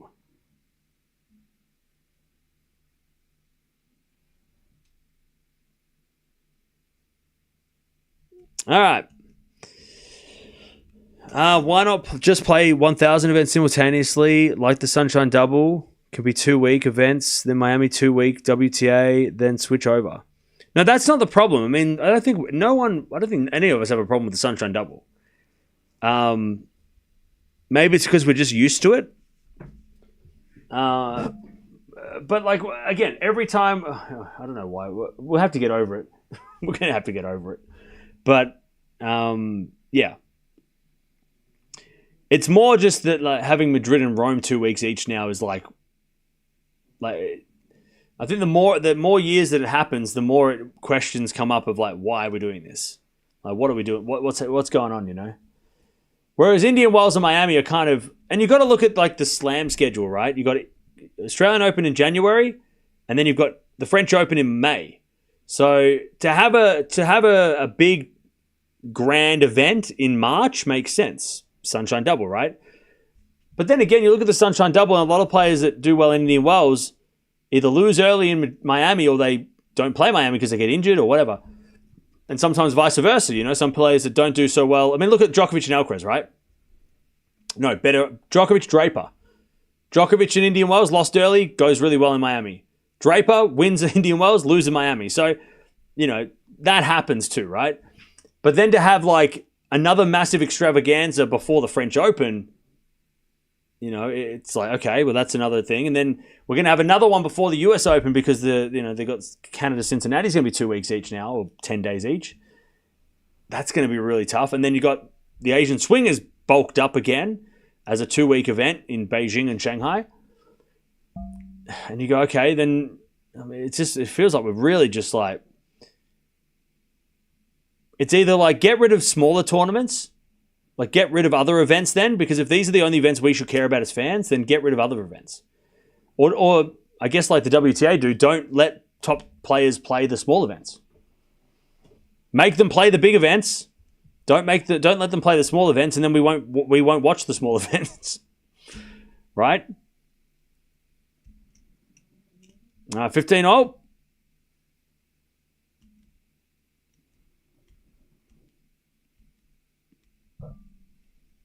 As Kostyuk comes in and puts away the volley, 30-15. Add more weeks to the calendar. Yeah. Sure. Just rearrange the way that the calendar is, yeah. Use a different format. Or something, I don't know.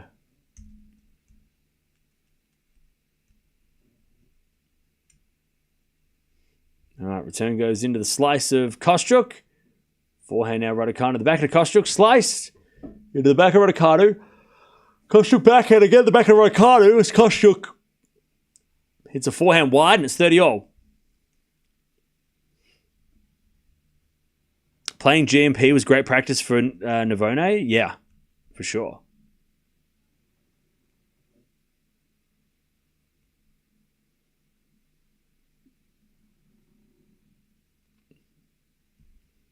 All right, 30-all.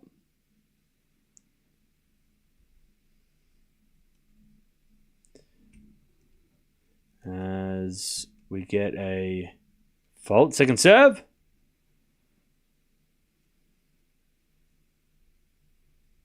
Second serve. Double fault. All right, 30-40. 30-40.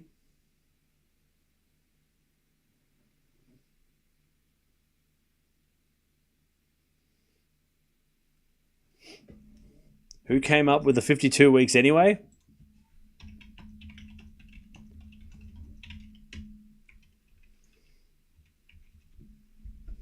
The Romans. 30-40. 2 double faults back to back. Raducanu's got the break 4-2. The Romans invented the Julian calendar. But there were calendars before that. Ancient people all around the world had calendars. Obviously, there's the ancient Mayan calendar, which is another thing. But who created the 12-month calendar? It was created in Rome by the second king in 715 BC or something, who divided the year into 12 lunar months. So it's been around for like 3,000 years, which is a long time.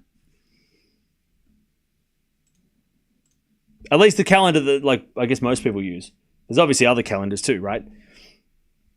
But the 12-month lunar calendar, is that used universally? Is every country used the 12-month? I know like different days, like Easter and Christmas is sometimes different, but does everybody, is that a normal thing? Like, is there like even though like Chinese New Year is different to like, I guess, the 31st of December, but they still use like the 12-month January, February system, right? 15 love. So yeah, you have to go back 3,000 years if you want to change, if you want to have a say. Anyway, it's 15 all. Raducanu has the break.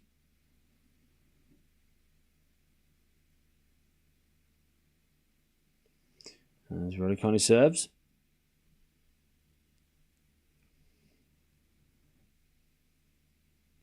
As we let.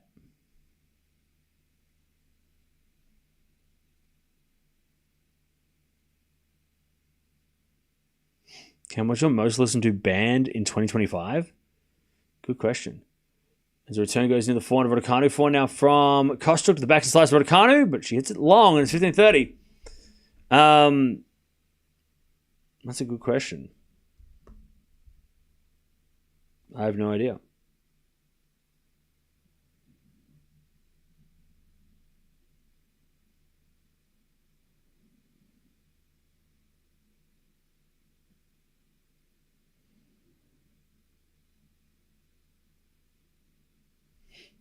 All right, 15-30.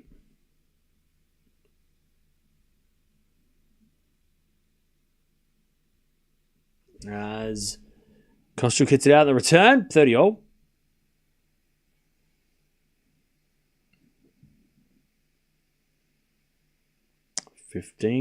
Sorry, 30-all.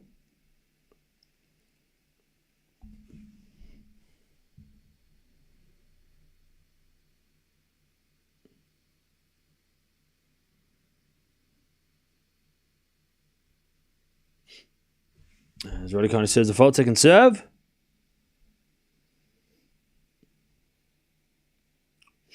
I've been listening to like a lot of Ghost early, like the last couple, like because they got a new album coming out, right? I think it comes out soon. Is it a backhand from Raducanu in the net? 30-40.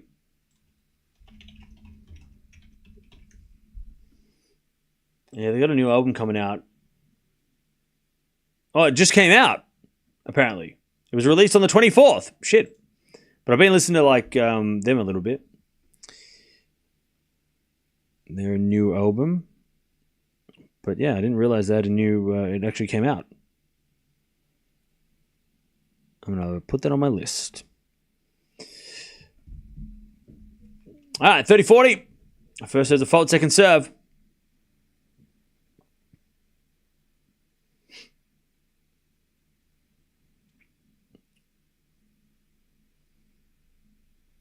As it a second serve. Into the back end of Kostyuk. Raducanu into the forehand of Kostyuk. Kostyuk in the net. We get to deuce. We get to deuce.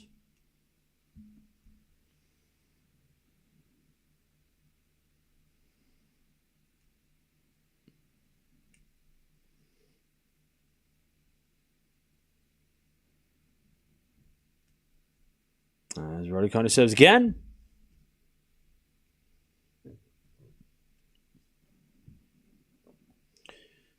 Serving to the forehand of Kostyuk. Raducanu into the forehand again of Kostyuk with a slice, but it's long and it's advantage Raducanu. Advantage Raducanu for a 5-2 lead in the second.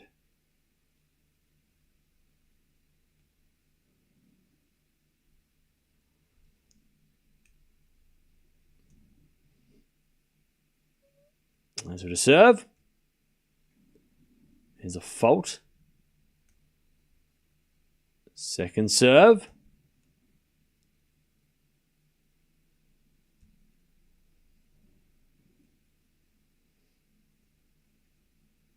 Second serve. Into the backhand of Kostyuk. Raducanu forehand to the forehand of Kostyuk. Raducanu backhand again to the forehand of Kostyuk. Who hits a winner down the line. Back to deuce. Back to deuce.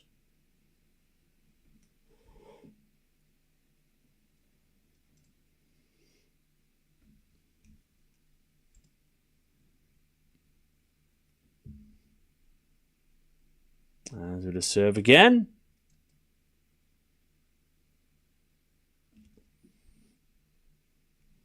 Into the forehand of Kostyuk in the net. Advantage. Raducanu. Advantage Raducanu.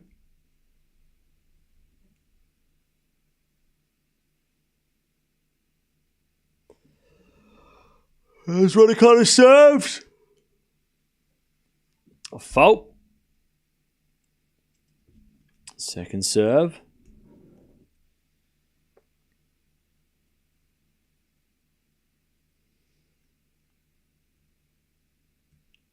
Second serve. Into the backhand of Kostyuk. Raducanu backhand. Into the forehand of Kostyuk. Kostyuk gets it out. 5-2. Raducanu stays in front. And keeps the break this time. 5-2. All right. So chat. Shelton is down a set and a break. What are some of the results? So Fritz beat O'Connell while we were gone. Who else won? Zhang went down. So Zhang's the big upset of the day. I think Zhang might be the biggest upset of the tournament. So yeah, Zhang, number 8 seed, is out. Biggest upset of the tournament so far. On the men's side, Feast went down. He's probably the biggest upset so far on the men's side. So we had some big upsets today. Some big upsets. Raducanu was 8 out of 11 breakpoints saved, and Kostyuk is 1 out of 4. Yeah, that's a big difference.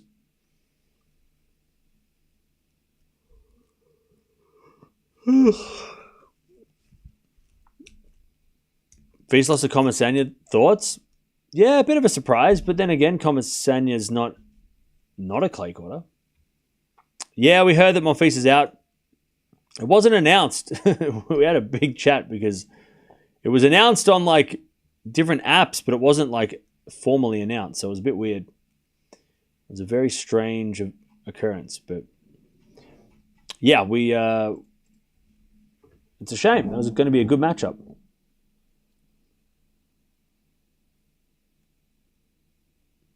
Hurkacz lost, yeah, but Hurkacz hasn't played much. I kind of give Hubie a pass.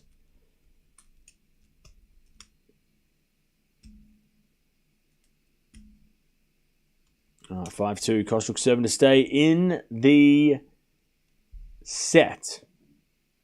And she serves a fault. Second serve.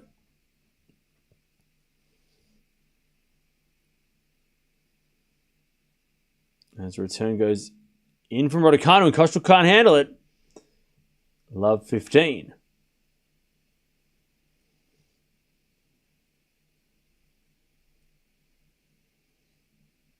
Love 15.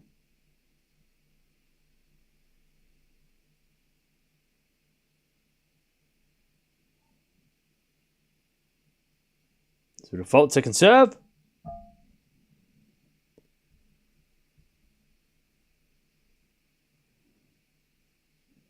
There's a bit of return from Raducanu. The backhand of Kostyuk. Raducanu into the backhand again of Kostyuk. Raducanu comes in. And Kostyuk gets a pass. Raducanu volleys. Kostyuk's there with the backhand slice. Raducanu volleys it down the line for a winner though. Love 30. Love 30. Chance for Raducanu to take the second.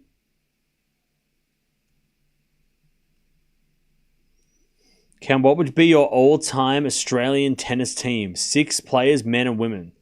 So do I have to pick 6 men and 6 women, or do I pick 3 players from each? What's the rules? Do I have to pick my 6? 6 is not that many. If it's 6 combined, that's tough. Love 30. That's a great question. As that goes in the net from Kostyuk. Love 40. Masarova beats Put and Saver. Whoa.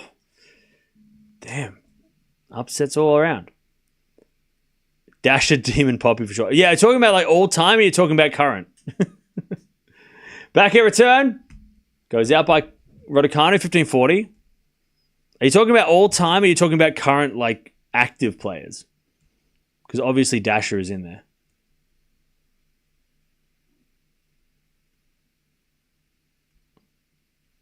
All right, 15-40. As the return goes into the forehand of Kostyuk. Forehand of Raducanu to the backhand of Kostyuk. Into the backhand of Raducanu. Kostyuk forehand into the forehand of Raducanu off the tape. Kostyuk gets there, but hits it in the net. Raducanu takes the second. She says sorry because she got a bit lucky at the end, but that's all right. Okay, I'll knock it up to 8 all time. Okay. All right. I'm going to go, okay, 8 all time.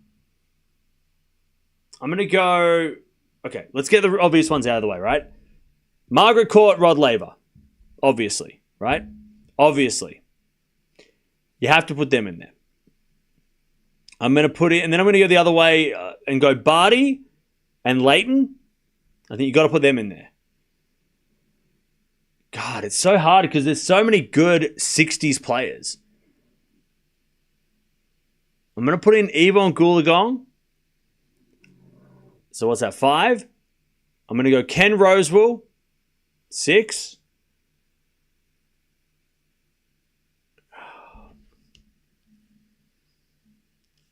Roy Emerson. And I've got one left.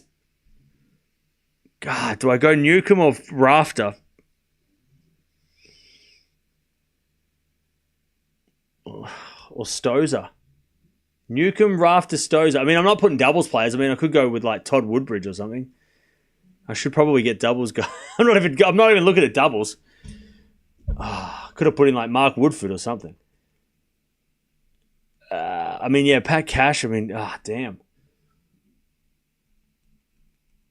You know what? I'm gonna cheat and I'm gonna say the last player is the Woodies.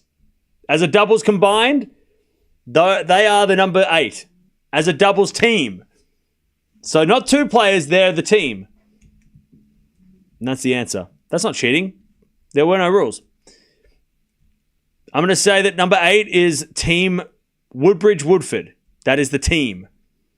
Because a doubles team, I feel like, is acceptable. So yeah, there you go. There's my answer. What I said, I don't even know what I said. What, Barty, Leighton, Emerson, Rosewell, Laver, Court, Goolagong, and the team of Woodbridge Woodford. Because they're the second greatest doubles team of all time. Behind the Bryans, they're the second best doubles team of all time. So you got to put them in there. All right. Good question. Good question. It's hard to say because, like, obviously I'm biased to Leighton. I feel like Barty, you got to put Barty in there because she did things that haven't been done for so long. When it comes to winning, like Wimbledon, as the WTA side of things, winning the French hadn't been done for so long for an Australian. So I feel like Barty's got to go in there because of historical reasons over Stozer or Rafter. And Cashy's only got 1 slam, so and also being world number 1, Barty, also Leighton being number 1 is over the others. I know Rafter's unlucky to miss out, I think. And there's obviously Newcomb and like so many good players from the 60s that I missed. 15 love. Raducanu 7 first and the third.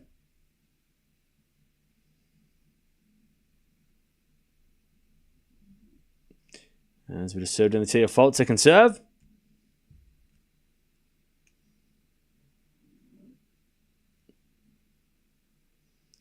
Second serve.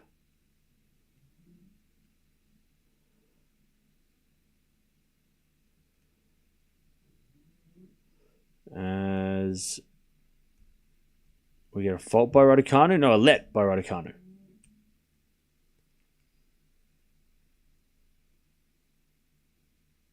Serve again. To the backhand of Kostyuk. Return goes to the backhand of Raducanu. Kostyuk gets the point. Raducanu hit it long. 15-all.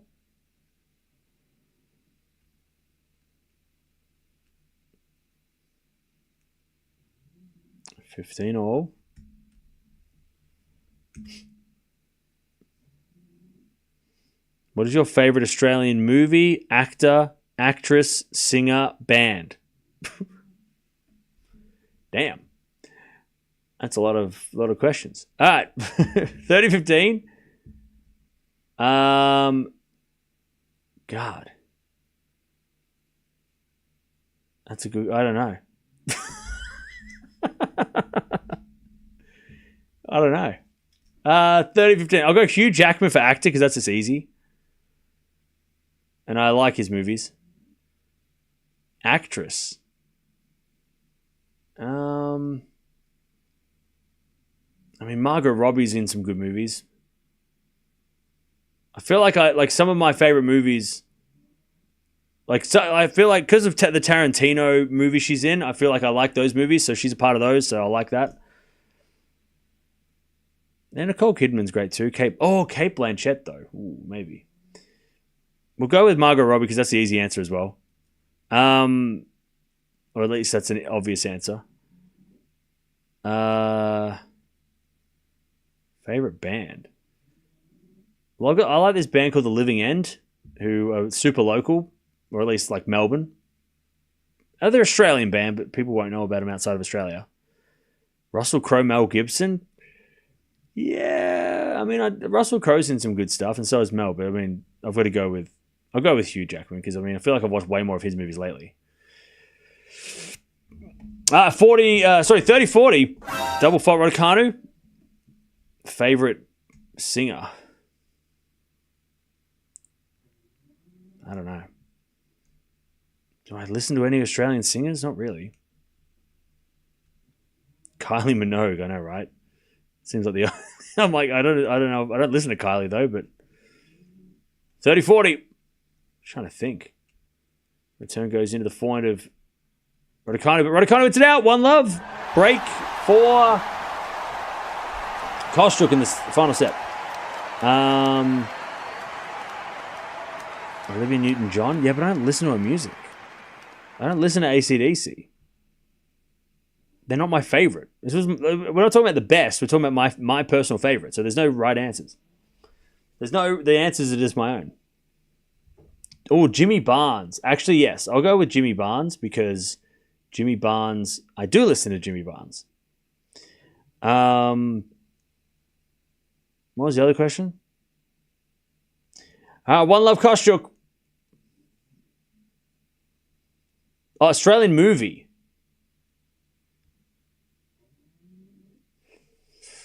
Mad Max. I'll go with Mad Max. I'll go Mad Max. 15 Love. I'll go Mad Max. Because some of those were filmed in Melbourne too, so it's even more like iconic. By the way, did you know that the first Matrix was filmed in Sydney? 15 Love. Or parts of it. As we serve now the forehand of Raducanu. Raducanu with the return winner, 15-0. 15-all.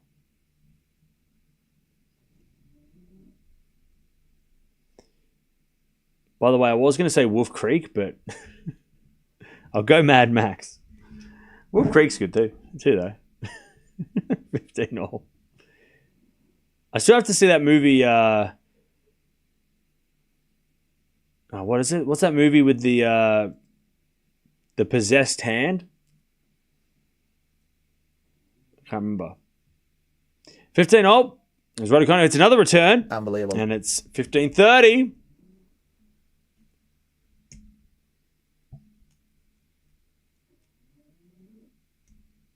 $15.30.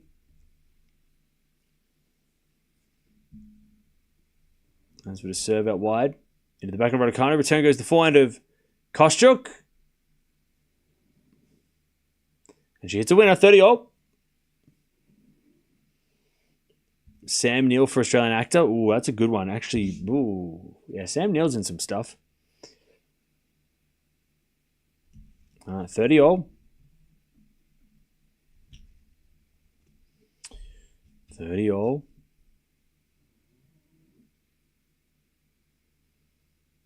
And we'll serve to the back end of Raducanu. Return goes into the front of Kostyuk. Raducanu back end on the stretch as Kostyuk gets the point. 40-30. Kostyuk to consolidate the break.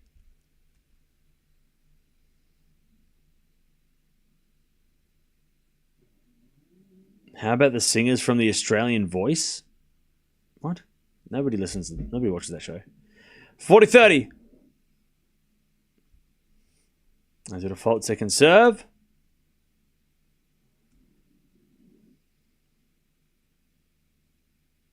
Second serve, Kostyuk. As the return goes the forehand of Kostyuk. Back in a Raducanu on the stretch. Kostyuk forehand winner. All right, 2-love. 2-0. Kostyuk, final set.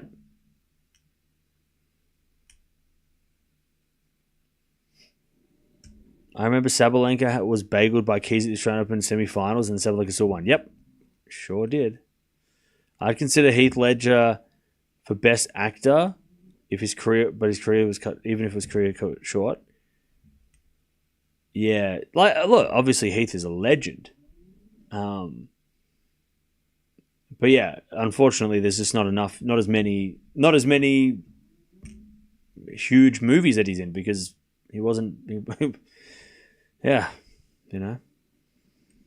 Whereas when you look at like Hugh Jackman or Mel Gibson or Russell Crowe, like they've been in so many movies and so many good movies, whereas Heath just wasn't able to be in all the. He would have been in so many good movies after that Joker appearance.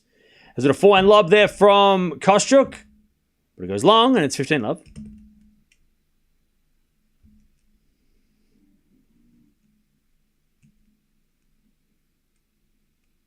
All right. 15-love. Yeah, the Hemsworth. I mean, Chris Hemsworth's in some good stuff too, for sure. But I still think Hugh Jackman. I mean, Hugh Jackman's in so many. He was only in Wolverine and Prestige. Are you kidding me? Greatest Showman, Les Mis. I mean, he's in heaps of. Not to mention, he's like sings and dances and. I mean, come on. Hugh Jackman's in so many movies. Are you kidding me?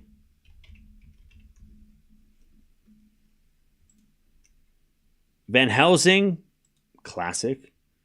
Oh, have you seen Prisoners? I think that's the movie I'm thinking of. Yeah, have you seen Prisoners?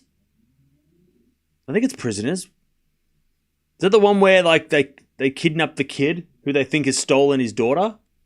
That's that movie, right? I just gave it away. Not really. You can watch it. I didn't give anything away. That movie's crazy.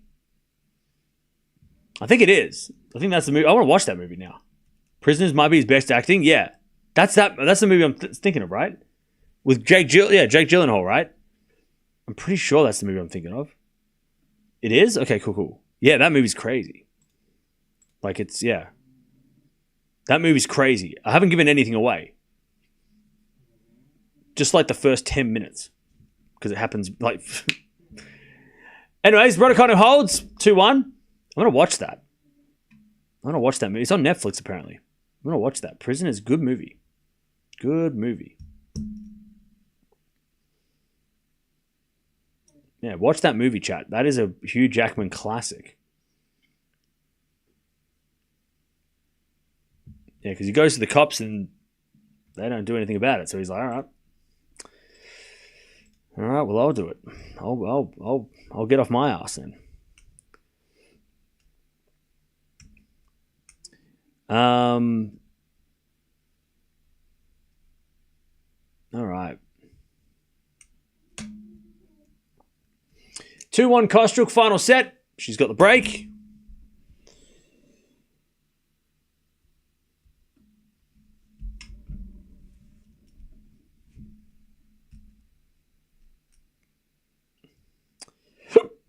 Oh, man.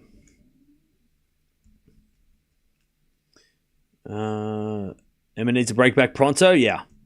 Oh, Shelton did break back. Ooh, good.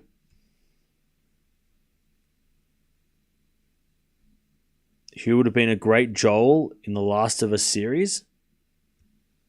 Is that the main character? I haven't watched it.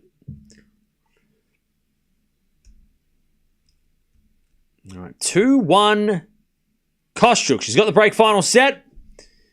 And I'm so glad that we're getting to watch this match because, unfortunately, the match that we were going to watch after this has been cancelled. So we will be watching... We got a lot of stuff to watch tomorrow. But I also feel like because of the weather change... Because the change of weather... Last week, chat, it was like 25, 26 degrees, and now it's like 15. I think the change in temperature in Melbourne has kicked my ass, so... I'm going to try and avoid getting sick. Because I feel myself getting sick, you know? You know that feeling when you're aching and your head hurts and you're just kind of like, yep, my body's being like stubborn. So I'm going to try and take this opportunity with Rublev and Monfils not playing to not get sick. So then we can do tomorrow and be ready for tomorrow. Because tomorrow we've got a late night. Big day tomorrow. 15-0. And we're just getting started, so... Yeah, like a scratchy throat and stuff, yeah. 15-0. And usually this time of year I get sick anyway, so... I usually get sick once a year. And it's usually when the temperature goes cold. Double fault. 15-30.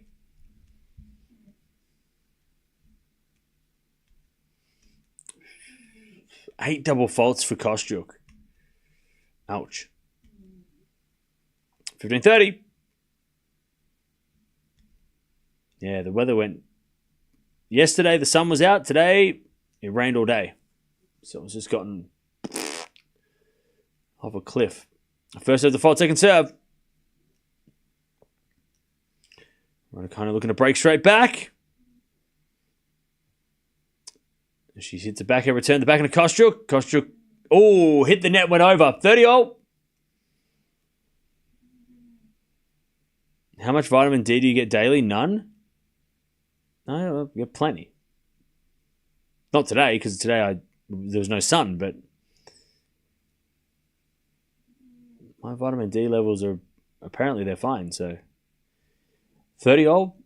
As the backhand return goes the backhand of Kostyuk. Backhand up in the net from Kostyuk. Raducanu with a big shake of the fist. A chance to take back the break. 30-40.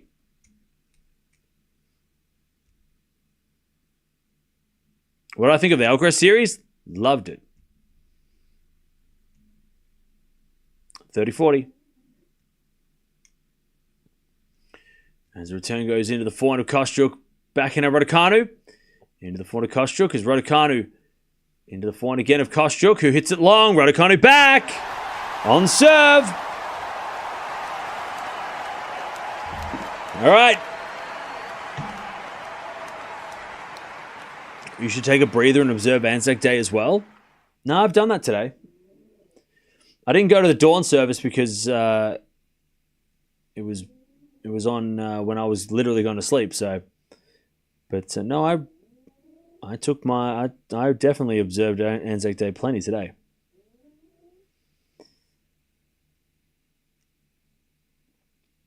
All right, 2-2. As Raducanu serves into the backhand of Kostyuk. Backhand of Raducanu goes wide. 15, love 15.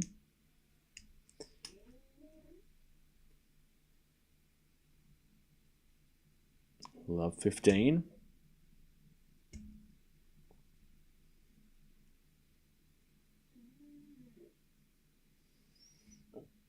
As Raducanu serves again. I was up at 3:30 a.m. for a dawn service. Yeah. I wish yeah.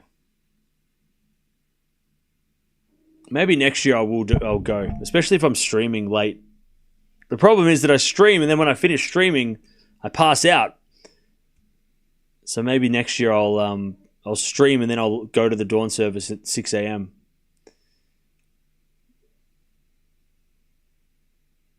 And then I'll come home and go to bed. And so serve now the forehand of Kostyuk. Forehand from Raducanu. Into the forehand of Kostyuk. And so the forehand now from Raducanu again. The forehand of Kostyuk. Who hits a winner down the line. Or did it go wide? It went wide. It's out! It's out! 30-15. Part of my ignorance, but what is Anzac Day? That's fair. It's an Australian-New Zealand holiday. I mean, it's a public holiday, but it's a day where Australians and New Zealanders remember those who have died in combat. Kind of like Remembrance Day, but more for a specific event that happened in World War I in Turkey. And it was when Australian and New Zealand forces stormed the beaches in Gallipoli and didn't go so well. Wasn't great. And but then it's also used as a way to remember all who have died in all like serving our country. So it's for one specific event, but it's also remembered as for everybody since that day as well, and before that day, who has fought for Australia or New Zealand.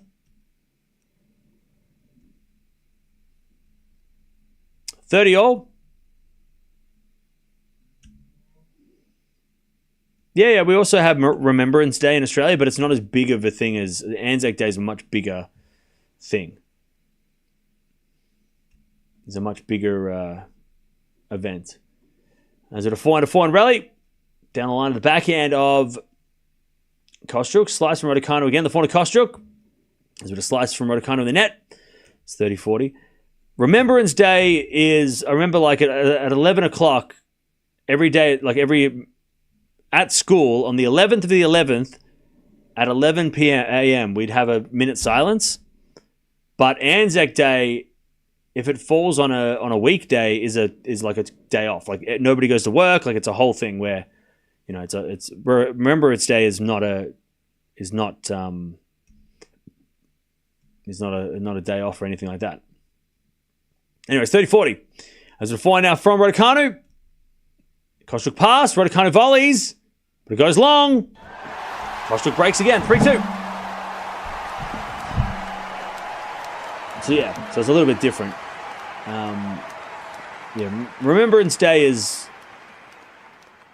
similar. Like it's a similar, but we celebrate more a lot more on Anzac Day for the soldiers. It's a bigger deal. All right.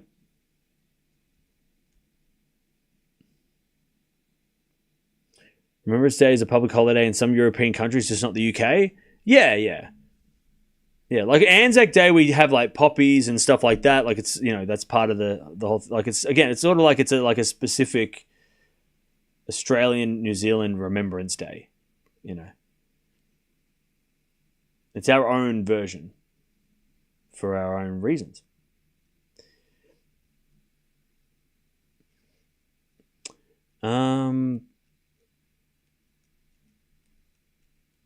We did that at school too? Okay, fair enough.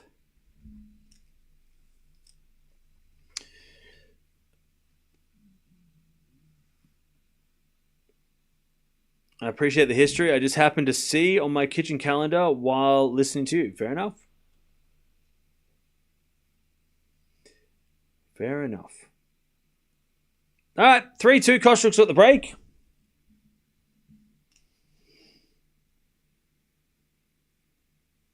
Shelton's up 4-2 in the third, or is it in the second? Oh, he's up in the tie break. All right, 3-2 Kostyuk.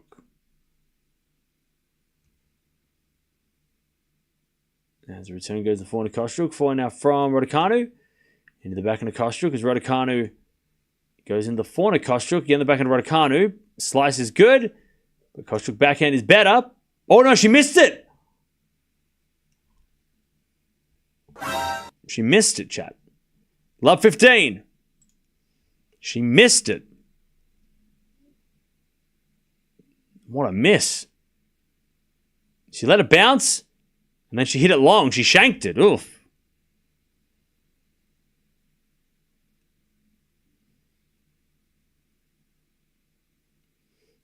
As the return goes into the forehand of Kostyuk. Drop shot's good. Raducanu gets there with a slice, though. As then Kostyuk hits a forehand into the corner. 15-0. All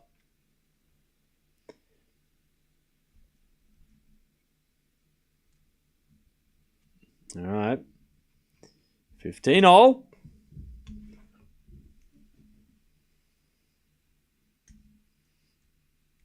Serve again.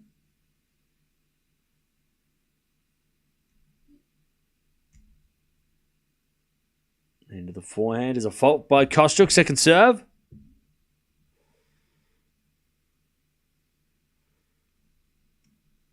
Second serve. Into the forehand of Raducanu, but she hits it wide. 30-15. 30-15.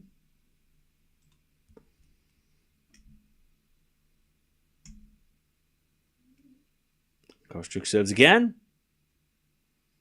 The backhand of Raducanu. Forehand from Kostyuk. Again, the backhand of Raducanu on the stretch. Kostyuk slice.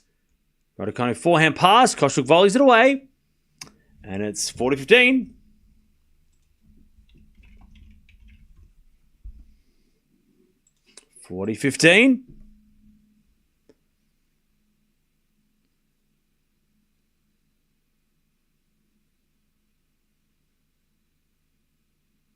40-15.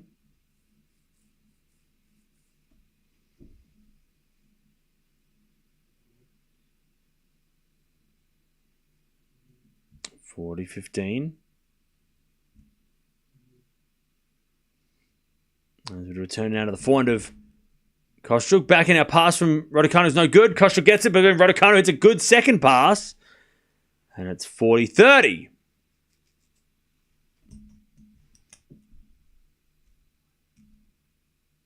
40-30.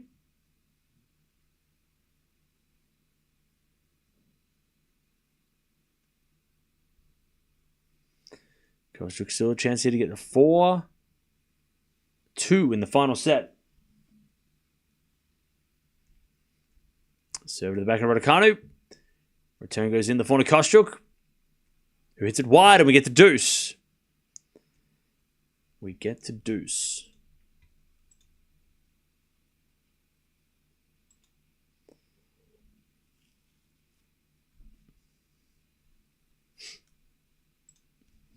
All right. Kostyuk serves again. A fault. Second serve.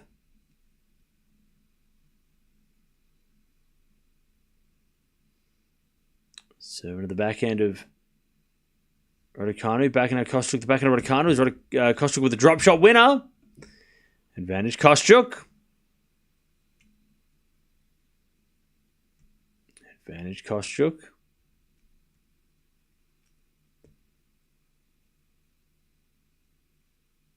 Serve again.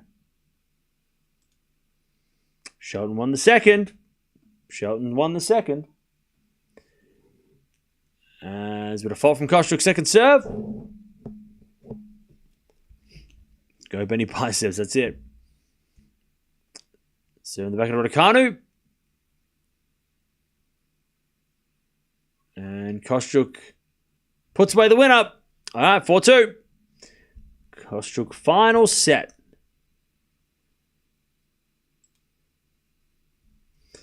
All right.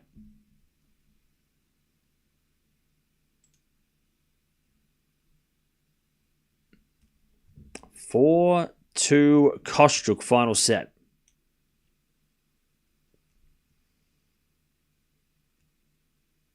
What's going on, Eric? It's only 2:30 a.m., so don't give me too much credit. Tomorrow will be the big day. Tomorrow's the late one. 4-2. There's Kostyuk on the attack. Hits a forehand winner, and it's love 15. She is trying to get this job done. 15. Love 15. Love 15.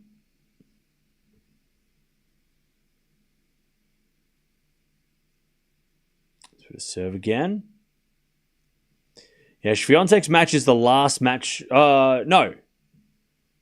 Fonseca is the last match tomorrow. But yeah, Swiatek is on late tomorrow night.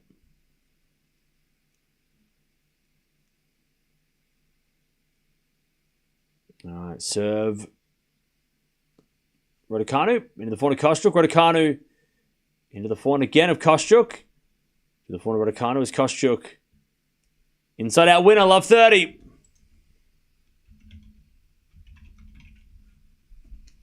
Love 30. A chance for that double break and serve of the match.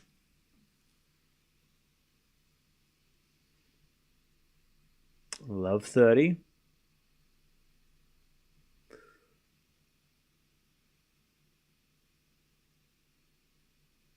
Serve again.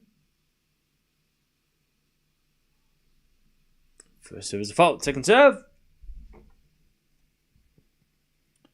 Second serve.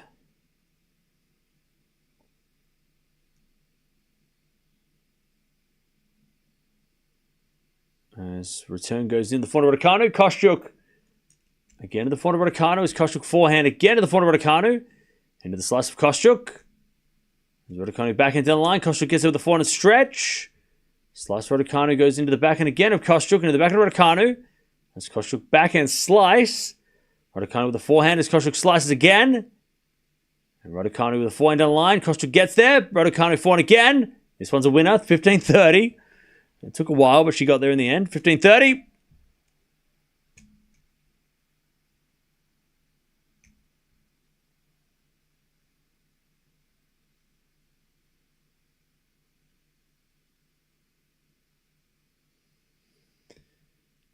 All right.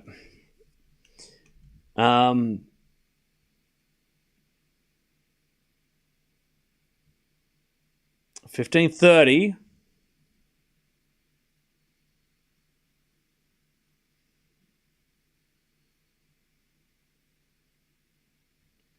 As we just serve into the back end of Kostyuk. Kostyuk gets a wide 30-all. So yeah, so I just want to reply to the person in chat who was talking about, who said announcing the score for player 1 and then player 2. It's a legitimate question. 30-all. I'll tell you why I say the score the way I do, because it's just normal for tennis. As with a first serve is a fault, second serve. So in tennis, you always call the person scoring score first. That's just how it is. Like, that's how tennis is. You always call the scorers first. The scorer's score is always first. Doesn't matter who's up 1 or 2. It's always the person serving gets the score first. That's just how it is. As Kostyuk gets the point, so it's 30-40. So Raducanu's got 30, Kostyuk 40. Raducanu's serving. So you always call, that's just a general tennis rule. You always call the scorer first. The servers score first. Yeah. So it's not, I get what you're trying to say. Like, can you please say like player 1, like Raducanu, and then, but that's not how you do the scores. That's not how scoring is. Yeah, sorry. The server, you always call the server's score first. Yeah, that's just how it is in tennis. But I understand where you're coming from, but that's just not how tennis is. As with a slice from Kostyuk, Raducanu again to the forehand slice of Kostyuk. As Raducanu goes to the back end of Kostyuk, Kostyuk gets it out, we get the deuce. So yeah, so instead of me going like Raducanu score, Kostyuk score every time in that order, that's just not how it is. In tennis, it's always you always call the scorer, the server's score first. I can't say that because I'm an idiot, but server's score is always first. That's just how it is. Them the rules. All right, serve. Into the backhand of Kostyuk as a fault. Second serve. Second serve.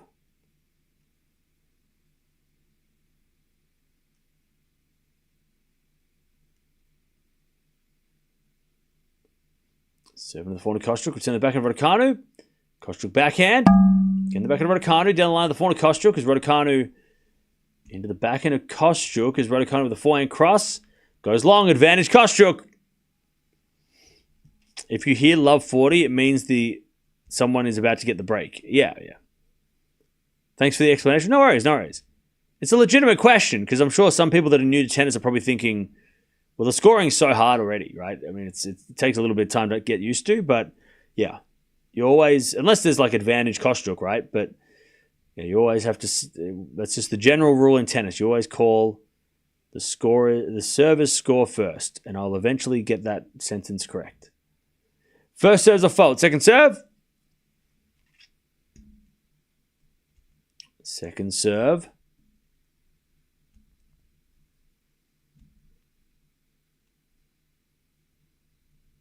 Second serve, the forehand to Kostyuk. Kostyuk in the net. We're back to deuce.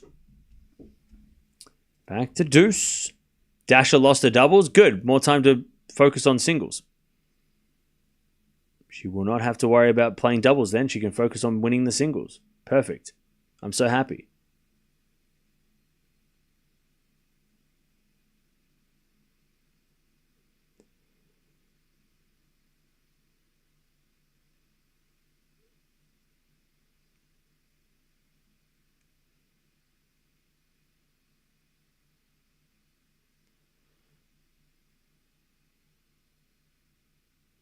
Anyways, Kostyuk gets to advantage.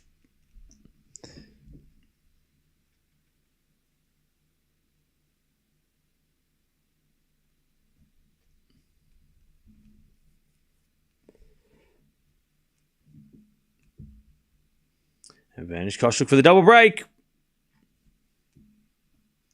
To get the double break and serve for the match.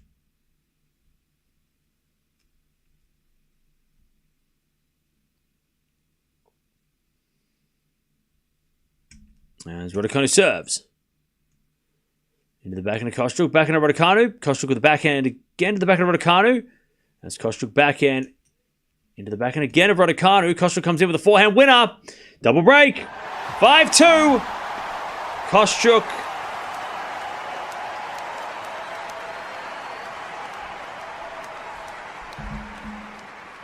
Kostyuk is going to serve for the match. All right.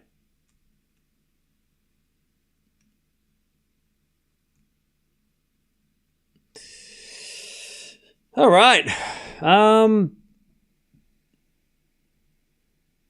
Emma doesn't need to play 125. She's playing well at this level. Not her best day today, but she still has a decent performance on a worse surface. Yeah, look, Raducanu keeps losing to players higher ranked than her. Kostyuk is higher ranked than her, right? Like, if Raducanu starts losing in these tournaments to lower ranked players, that's when you got to think maybe she should take a step back and play smaller events. But Kostyuk's 36 in the world.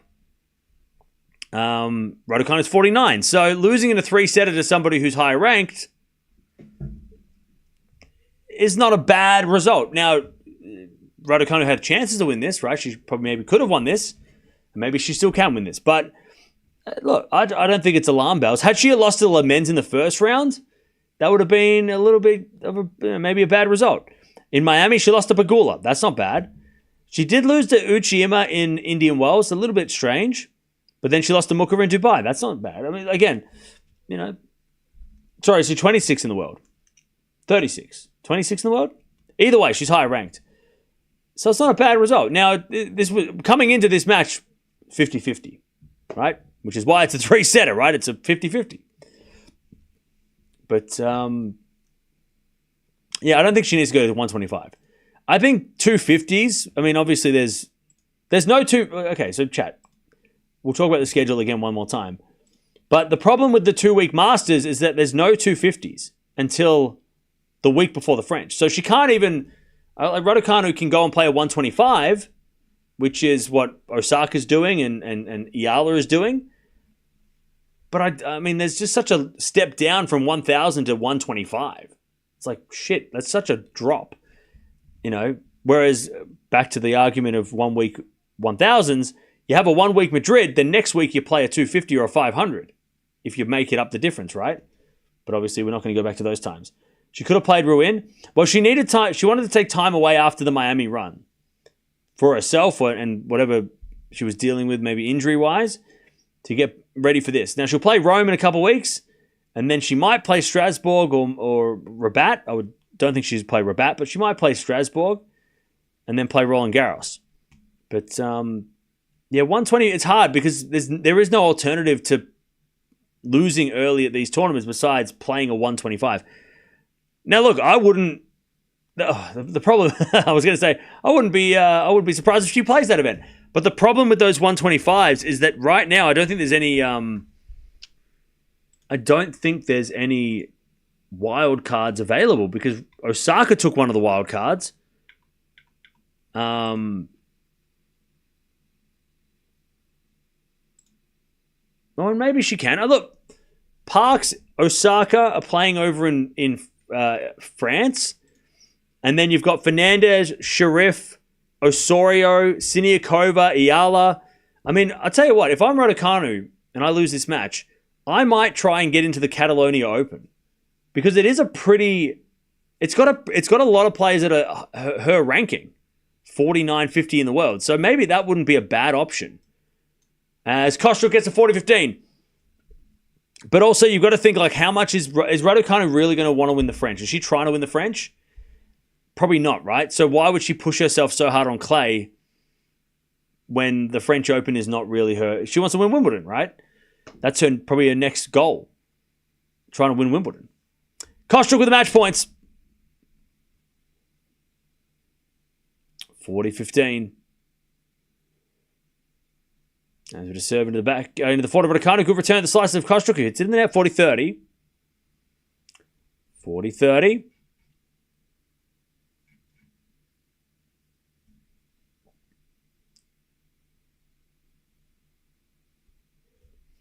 Match point number 2.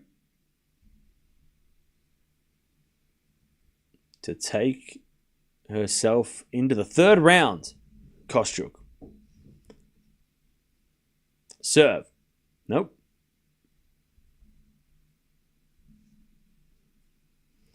And it's a backhand return from Raducanu. Goes in the back of the Kostyuk. Raducanu slice. Goes long and Kostyuk gets the win.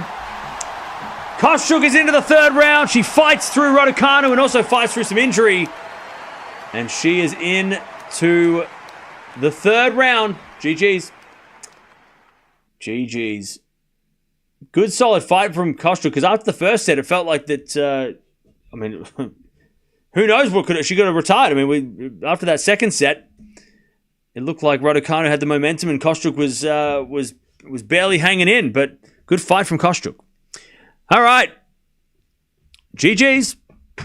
Kostyuk wins. But yeah, so look, I wouldn't... It depends on how serious Raducanu is about making up points at Roland Garros. We see Osaka, right? We talked about Osaka earlier in the week, losing to Bronzetti. We thought, maybe she's not really, maybe she's not focusing on the clay. Maybe she doesn't really care about the clay. She's not going to put all her efforts into clay court tennis. But then she got a wild card into a 125. So Osaka's obviously realizes the benefit of playing playing clay court events to boost her ranking, right? And there's an opportunity for Raducanu to do that too, right? To try and get some clay court tennis under her belt if she wants to make the points up at Roland Garros or maybe make some points in Rome. But playing a 125 doesn't guarantee her a seed at those events that helps her ranking anyway. So, I mean, again, it comes down to what the play... Like, both Raducanu and Osaka know that clay tennis is not where they're going to get their best results. They know that. We know that. We know that, right? So the benefits of Raducanu, for example, busting her ass to try and win clay court events and get clay court matches, I don't know how beneficial that is when Wimbledon is probably the priority. Now, she is going to play a full Wimbledon grass court season. She's going to play Queen's Club, which is the first time it's happening for the ladies. I think she's playing Eastbourne straight after that, or whatever the second event is. And then she'll play probably all three. She'll probably play 5 weeks in a row in grass if she wins Wimbledon. If she doesn't win Wimbledon, she'll play at least 4 weeks in a row. So again, does she really want to bust her ass trying to play clay court tennis when she's probably going to play a very, very stacked grass court season and probably get a lot more points there, right? Realistically, she's going to do better on grass than clay, right? So why would she put so much effort into trying to, play 125s on clay at this point? I don't think. Osaka, I see why, because it would help her ranking immensely. Raducanu, it might just tire her out. And then when she goes to the grass, she might not be physically ready to go there, and she might not be able to, perform on the grass as well as she would like, right? So I understand. I would not be surprised if Raducanu just goes, I'm going to Rome in 2 weeks. I'll see you there. Instead of trying to, play 125s and get clay court tennis under her belt. But Osaka, I like the fact she's going to the 125s to get the clay, because I know she needs, she could benefit a lot, her ranking, right? Whereas, I don't know if Raducanu doesn't want to risk injury too, right? I think she's a little bit more selective because she doesn't want to push herself when she doesn't have to, and she could get injured, and that would be a catastrophe. That's the last thing she needs. She's had enough injuries already in her early career, right? She doesn't need to get more injuries. So, yeah. So I wouldn't be surprised if Raducanu doesn't play next week, but I'm excited to see Osaka play next week. That's cool. She won't play all the grass tournaments. Emma has a strange strategy when it comes to picking and choosing when she plays. Well, if she's healthy, she'll definitely play Queen's Club. That's a huge event on the WTA this year. She'll definitely play that. Nottingham the week after, maybe, and maybe Eastbourne, but definitely plays Queen's Club. It's a 500 event on grass and the first Queen's Club WTA event. She'll definitely play that. Unless something happens at Roland Garros which forces her out of it, but she'll definitely play that. And then she might play Nottingham, and then she might have a week off and then play Wimbledon. At least that's what I'd be telling her. Don't play Eastbourne, it's too windy. Well, yeah, she might not play Eastbourne, but Nottingham and definitely Queen's Club. 500 event in London, she's playing that. If she's healthy, she's playing that.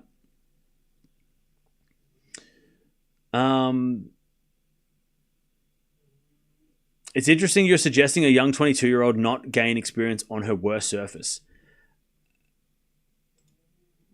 Yeah, I know what you're saying. I know where you're coming from. But, chat, do you think it's a good idea for Raducanu to try and play more clay court tennis and get more clay court tennis under her belt? And look, you've got to look at what she's done this year already, right? She didn't play last week, right? She didn't play Stuttgart, which she probably could have played. She didn't play last week. So she's kind of already given us an indication of clay court is not her priority. Yeah, if she gets a good draw and she makes a run, that's okay. But clay court's physical. And again, with Wimbledon just around the corner, I don't think she's looking at Roland Garros and the French as a tournament that she could legitimately do well at. The grass is where she wants to do well. And then after the grass, Cincinnati, Canada, US Open, that's what Raducanu wants to finish strong. I don't think she is too bothered by playing on clay. And I'm not saying that Raducanu shouldn't, in her career, try and get better on clay, but it's just like Ben Shelton or anyone else who's 22 years old, Jack Draper, right? It's like it would be good if Draper did well on clay, for his ranking, but it doesn't mean anything if he doesn't, because the result for him is, again, same with her and Draper in a similar boat. I'm not saying that she shouldn't get better on clay, but it's also like it's not the priority. It shouldn't be her priority. Because she's got bigger things to do and she's got more chance of doing things that's off the clay. Same with Draper. Like if he doesn't win any clay matches, like if he goes let's say 3-3 on clay this year, who cares? As long as he does well at Wimbledon, right? As long as he does well in the tournaments that he's supposed to do well at, that's all that matters. It doesn't matter if Raducanu doesn't play a full clay season, because she's probably going to be fresher for Wimbledon when everyone else has busted their ass for the last 3 weeks, 4 weeks, 5 weeks, whatever it is. I mean, yeah, load management, exactly. So yeah, I'm not saying that. So I'm not saying that Raducanu.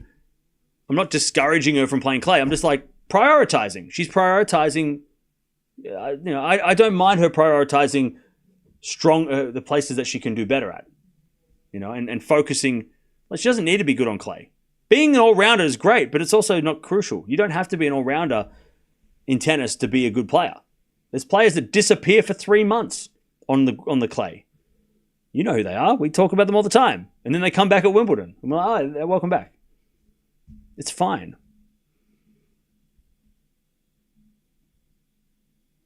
And I think from Raducanu coming from like all the injuries she's had over the last couple of seasons, I think it's smarter not to play every event on the calendar because she has got injured before and she doesn't want to get injured for anything else.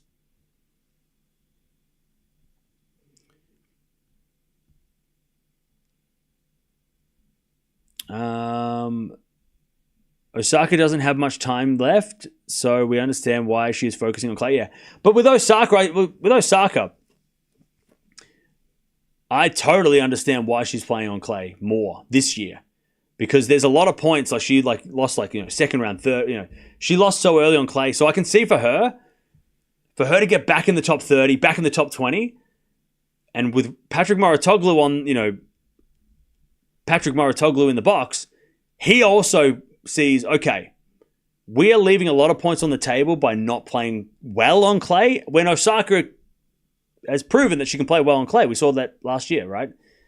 So I feel like Mouratoglou is more going, we need to, if we want to get back to the top 20 as quickly as possible, we need to do well on this surface, or at least try our best. Raducanu's goal might not be top 20. She might be just happy to not get injured, right? Again, you just got to remember different players have different priorities. But for Osaka to get back at the top of the game, which is what she wants to do as a mum, that's what you can understand why she's making these kind of moves. Whereas for Raducanu, it might be, I just want to be healthy for Wimbledon. I don't want to get injured. So then why would she play all these other tournaments that could get, she doesn't want to go play at 125 in the middle of nowhere and then get hurt, right? Whereas Osaka's like, nah, I want to go play those tournaments because I want to get points. I need points. Again, if you think of it like that, it makes a little bit more sense, right? Emma said she just wants to stay healthy and get consistent. There you go. Whereas Osaka has said that she wants to, at the start of the year, she was saying that she wants to get back up the top, right? And in order to do that, she needs to get points. So again, you just got to think of it like, just think of every player's got their own thing they're trying to achieve, right? They've got their own motivations for what they're doing and how they're going about things. Not every player needs to be going for number one ranking and all that, not at this stage anyway. Obviously, Osaka wants to get there eventually, but you just got to, if you just think of it a little bit like that, it's a bit better. A bit makes more sense, right?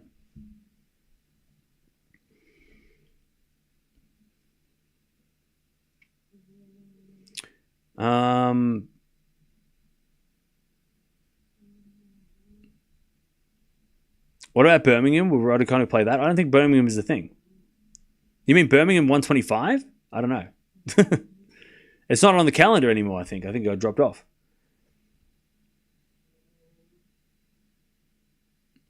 Work smarter, not harder. That's what Emma is doing? Yeah. Yeah, like she sees that if she plays well at 1,000 level, makes a fourth round, she's going to get more points than slaving in the challenges, right? And winning a challenger is not going to get her the same amount of points. So she understands, I could play at a higher level tournament and do better and get more points quicker that way, without having to risk playing more matches and lower ranked events. But again, everyone's got their own way of going about how they're doing it.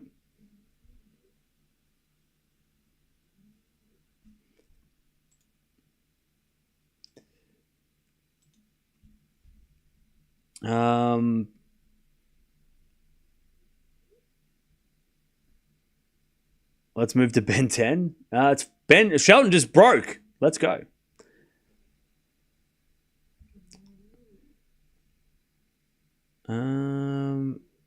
Birmingham is now 125, which is a shame. Yeah, because Queen's Club got promoted. Or got introduced, right?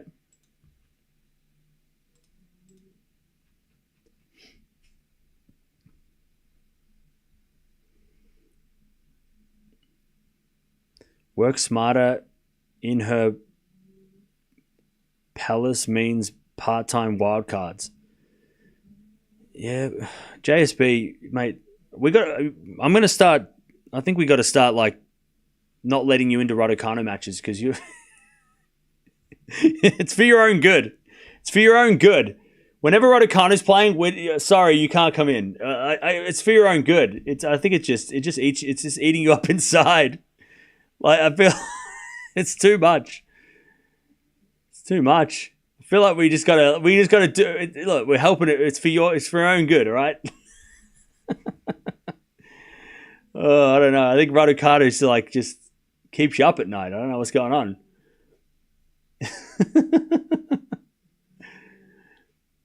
Yeah, don't worry. It's for your own good.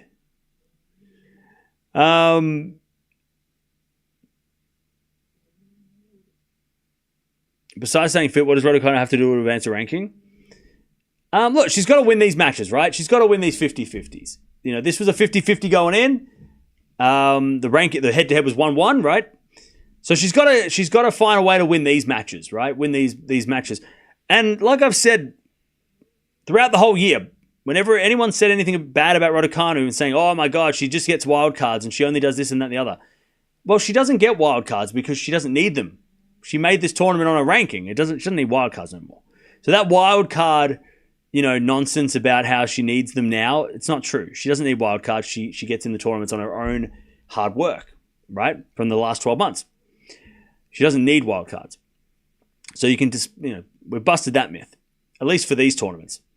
So she just needs to get into these tournaments and then take out players that are higher ranked.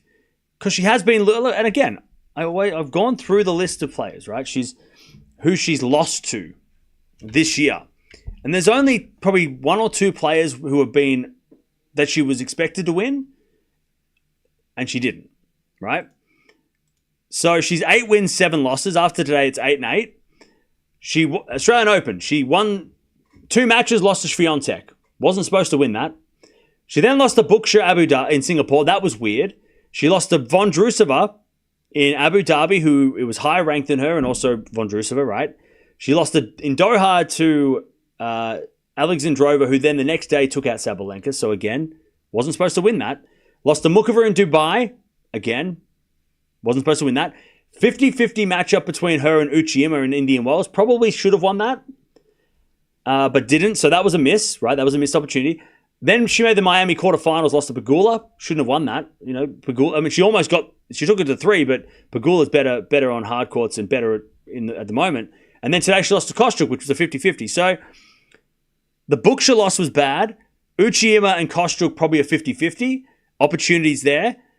But then Alexandrova, Swiatek, Mukova, Vondrousova, and Pegula, she lost those matches, and she probably shouldn't have won those matches anyway. There was chances in those matches, but again, like losing to those players, not a big deal when you're 50 in the world. Those players are all better than you in ranking, and they're higher ranked for a reason. So again, I don't think it shouldn't be alarm bells for Raducanu until she starts losing to players lower ranked than her, right? And her rankings was 60 in the world, and she's climbed slowly up to number 49. So 61 at the start, 49. So she's going in the right direction. So again, I don't think. Look, Raducanu fans, I'm talking to you when I'm talking about this, right? I'm not talking to the people that are not going to. I'm not trying to convince the haters. I'm talking to the Raducanu fans who are hearing all the nonsense. She's doing fine. She's climbing up the rankings slowly. She won a match this week. She lost to a 50-50 matchup to Kostyuk, who's pretty good on clay. So again, Raducanu fans, don't believe all the people that are saying Raducanu is really bad right now. It's not true. She's fine. She's slowly progressing as she should. She'll probably be top 30 again eventually if she keeps going like this and she stays healthy, right?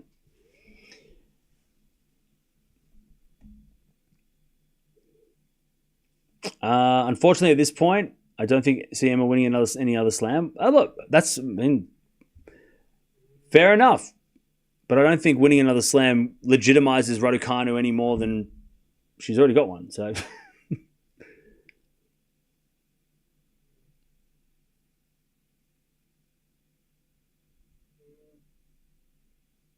top 30 should be a target at the end of the year for Raducanu. Yeah. Well, see, the thing with Raducanu coming up is Wimbledon. So I'll tell you this, and I know I've just said, I don't mind her not playing other tournaments, 125s. But if she does want to pad her ranking a little bit, because Wimbledon, she's got a fourth round. I mean, if she doesn't, she's got she's got to do well at Wimbledon, because that's got a lot of points for her ranking, or at least it has a lot of Let me see what the percentage of points for Wimbledon is for her.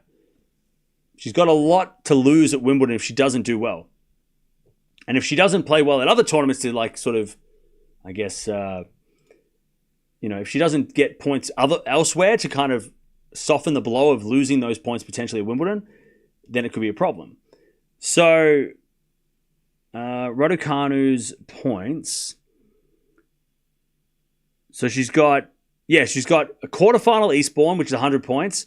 Fourth round of Wimbledon, 240 points. And Wimbledon is Wimbledon makes up 20% of her points, total ranking points. So Miami quarterfinals a couple of weeks ago, that helped a lot because that makes up 18%. So she kind of helped that with Miami. She kind of covered that. But yeah, Wimbledon is worth the most points she's got at any single tournament in the last 12 months. So, getting 50 points here and, 100 points here if she can over the next couple of weeks, like Indian Wells, not Indian Wells, Roland Garros, which apparently she didn't play last year. So no points to lose there. Well, that's good. So French Open and Rome, if she can get 100 points at each of those events, third, fourth round maybe, or third round of the French, and maybe a fourth round of Rome, that would cover the Wimbledon points. So that would be the priority, the focus I would say is like, okay, if we're not going to play every event on the clay season, we've got to make sure that we get enough points that when we play Wimbledon, it doesn't matter if we lose too early because then I'm talking about it as a coach here, right? Then at Wimbledon, we've got 240 points to lose. If we want to keep our ranking in that top 50 range, she needs to cover those points just in case Wimbledon doesn't go her way, right?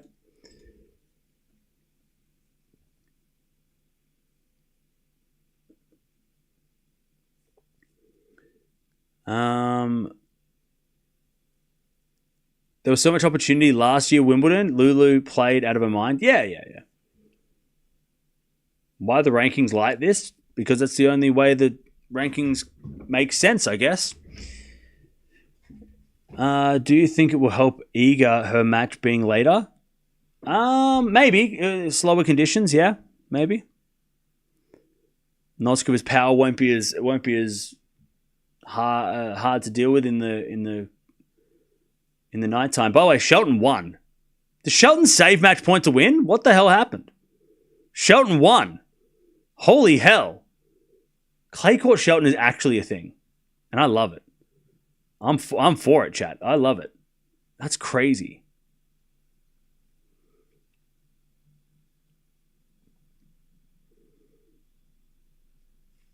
Which slam does Demon have the best chance at?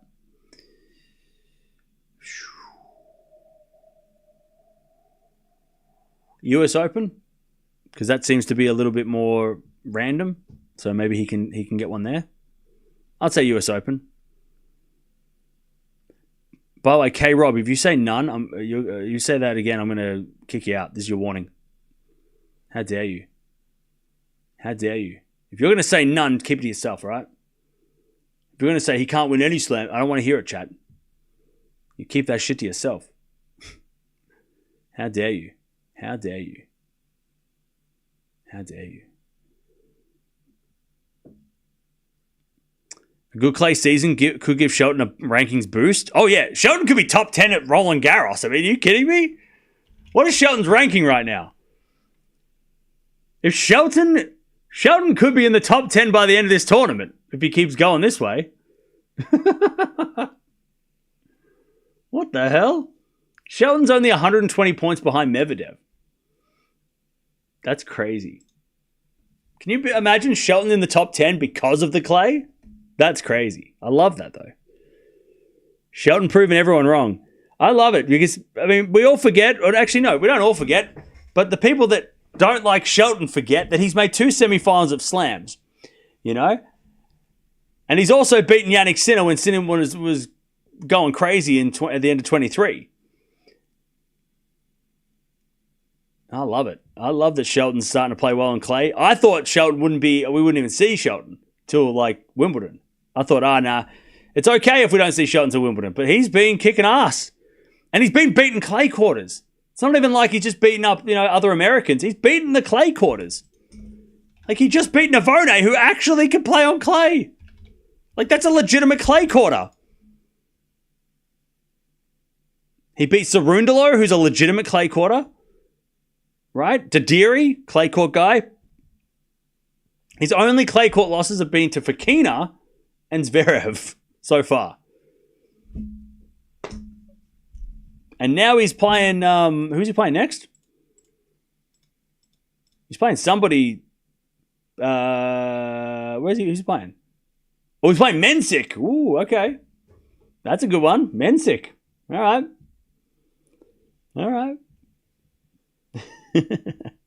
I love it. Let's go, Shelton. Let's go, Shelton.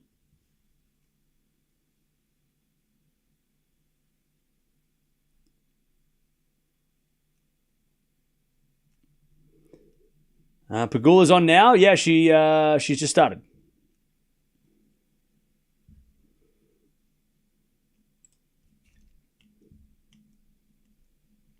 Navone can't play on European clay. Well, neither could Ben. So, I mean, you can go, Navone's on a European clay quarter, but he can still play on the dirt. Ben Shelton has, besides American clay, which is not a thing, he has no business beating Navone, who grew up on clay. Yeah, okay, it was in Argentina. But there's a lot of players from Argentina that have done well on clay here. And Navone, being a clay quarter from birth, helps him a hell of a lot more than Shelton, who's learning to play on clay for the first time like 2 years ago. He hadn't played on clay ever. Like, I mean, the experience between the two is ridiculous. Even if it's not European clay, it's still crazy that Shelton would be able to beat those guys. I mean, Cerundolo, though, how do you justify that win? How do you shut that win down? You can't, because Cerundolo nearly beat Djokovic. Okay, with a bad knee. But still, Cerundolo's done well on the clay in Europe. Shelton beat him too. So, Shelton's on fire. I love it. I love it. Shelton's on absolute fire.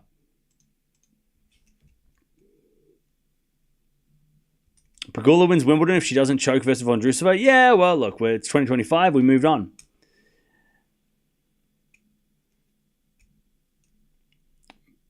Madrid is fast clay. That's why Shelton won. Yeah, but what about Munich? Last week, he made the final. He beat multiple clay court guys. He beat Cerundolo, who's a clay court guy. He beat Van der Zandt, who made the final in Munich back-to-back in the past. He beat Dadiri, who's an Italian. Yeah, okay, maybe inexperienced, but still more of a clay guy than Shelton would be. More experience on clay than Shelton. So, I mean, you might be able to poo-poo this one, but you can't poo-poo what he did last week in Munich, which was a hell of a run for a guy who wasn't supposed to do anything on clay. He was supposed to lose every match on clay, or at least maybe get a win or two, maybe like be 3-3. Munich was a random accident. Borge, why do you hate Shelton? What do you not like about Shelton? Just give me that, and then we can move on. Because it's not, if you can't give him Munich, then you don't like him for some reason. Is it because he did this? Like, why don't you like him? Because that's more like, you're not going to like anything he does if you can't give him that. You can't give him a little credit for Munich. It's like, what is it? What is it? Is it the celebrations? I know people don't like those.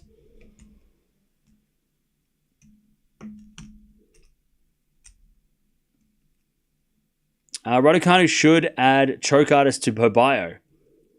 Yeah, you should be banned from the chat because you're just being rude, brother.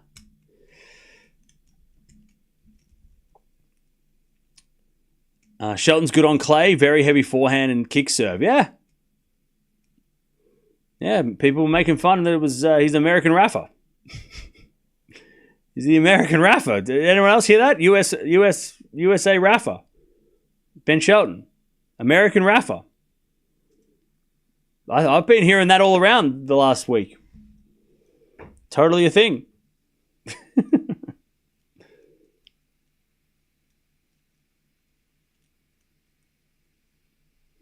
Totally a thing.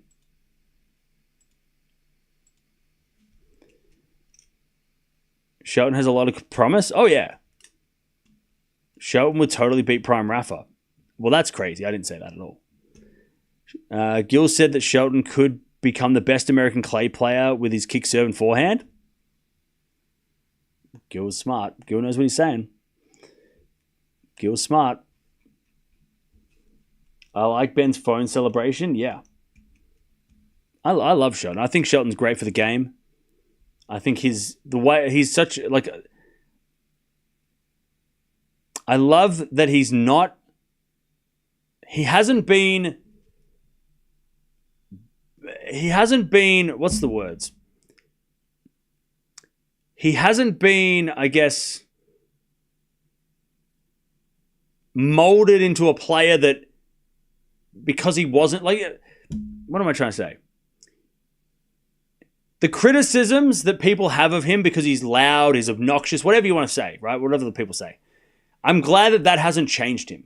He is like, I'm going to be me. I don't care what you say.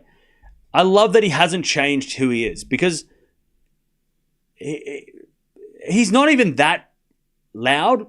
Like, he's actually not that. Like, he's just a confident young guy who has a massive serve and, you know, I don't think there's anything wrong with it. I think he's great. I think he's got a great personality, but I'm glad that his great personality hasn't been like, you know, crushed by people who think that, no, you can't be like that. You can't do those things. You have to respect everyone and you can't stop being arrogant. Like, I don't think he thinks, like, he's definitely not arrogant. I don't think he's arrogant at all. There's a big confidence that he has, not arrogance. But I'm glad that he hasn't changed. I'm glad that he's like, no, I'm just going to be me. And I love that. Whereas other players who get that criticism might, like, get quiet, might, you know, shrink a little bit. But I love that Shelton's like, I'm going to hang up the phone. I don't care. I'm going to do whatever. I'm going to celebrate. And I'm going to do my thing. And I love that. Never change, Ben Shelton. Never change. Never change. Because we need him as a personality because it's nice to see non-Europeans winning. I'm sorry, all the people from Europe, but you've had your time. You've had too much. You're greedy. You've had too much. You've got Alcaraz and Sinner. You've had the GOATs, right? It's time for somebody else from another continent. All right, Europeans? You've had enough. And Shelton's coming in here, and I'm not from America, but I'm from Australia. We have had jack shit on the men's side for years. So I'm for it. Non-European champions, let's go. It's Europe versus the world, all right? It's the Laver Cup in real life, all right? You've had enough. You've had your time. You had the GOATs. You had Andy Murray as well, and Stan Wawrinka, and Marin Cilic, right? Give us a chance. Ben Shelton's coming to take over Europe. Let's go. You got Alcaraz and Sinner. Team World. Team World. Let's go. Let's go.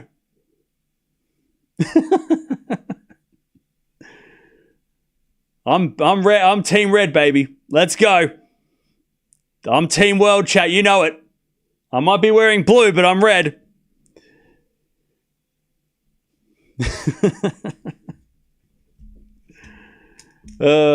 Anyways, I do love Shelton's personality though. I'm glad that he's not that the critics have not changed him.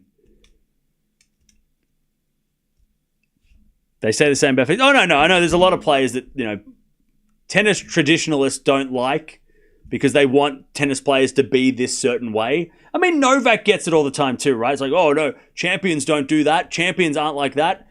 It's like, nah, they're not like what you like, but people are all different, and you can be people are different.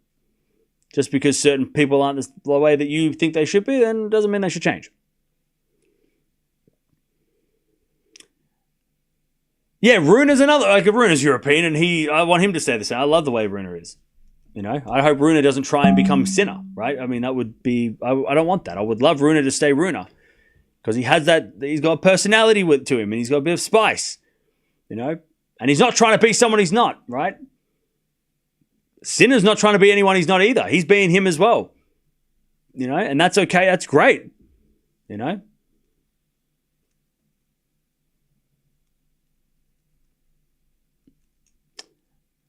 Schedule for tomorrow, I have no idea. There's a lot of matches on. I haven't even looked at it. I've looked at it. We're definitely watching the night session, so I don't know what else at this stage.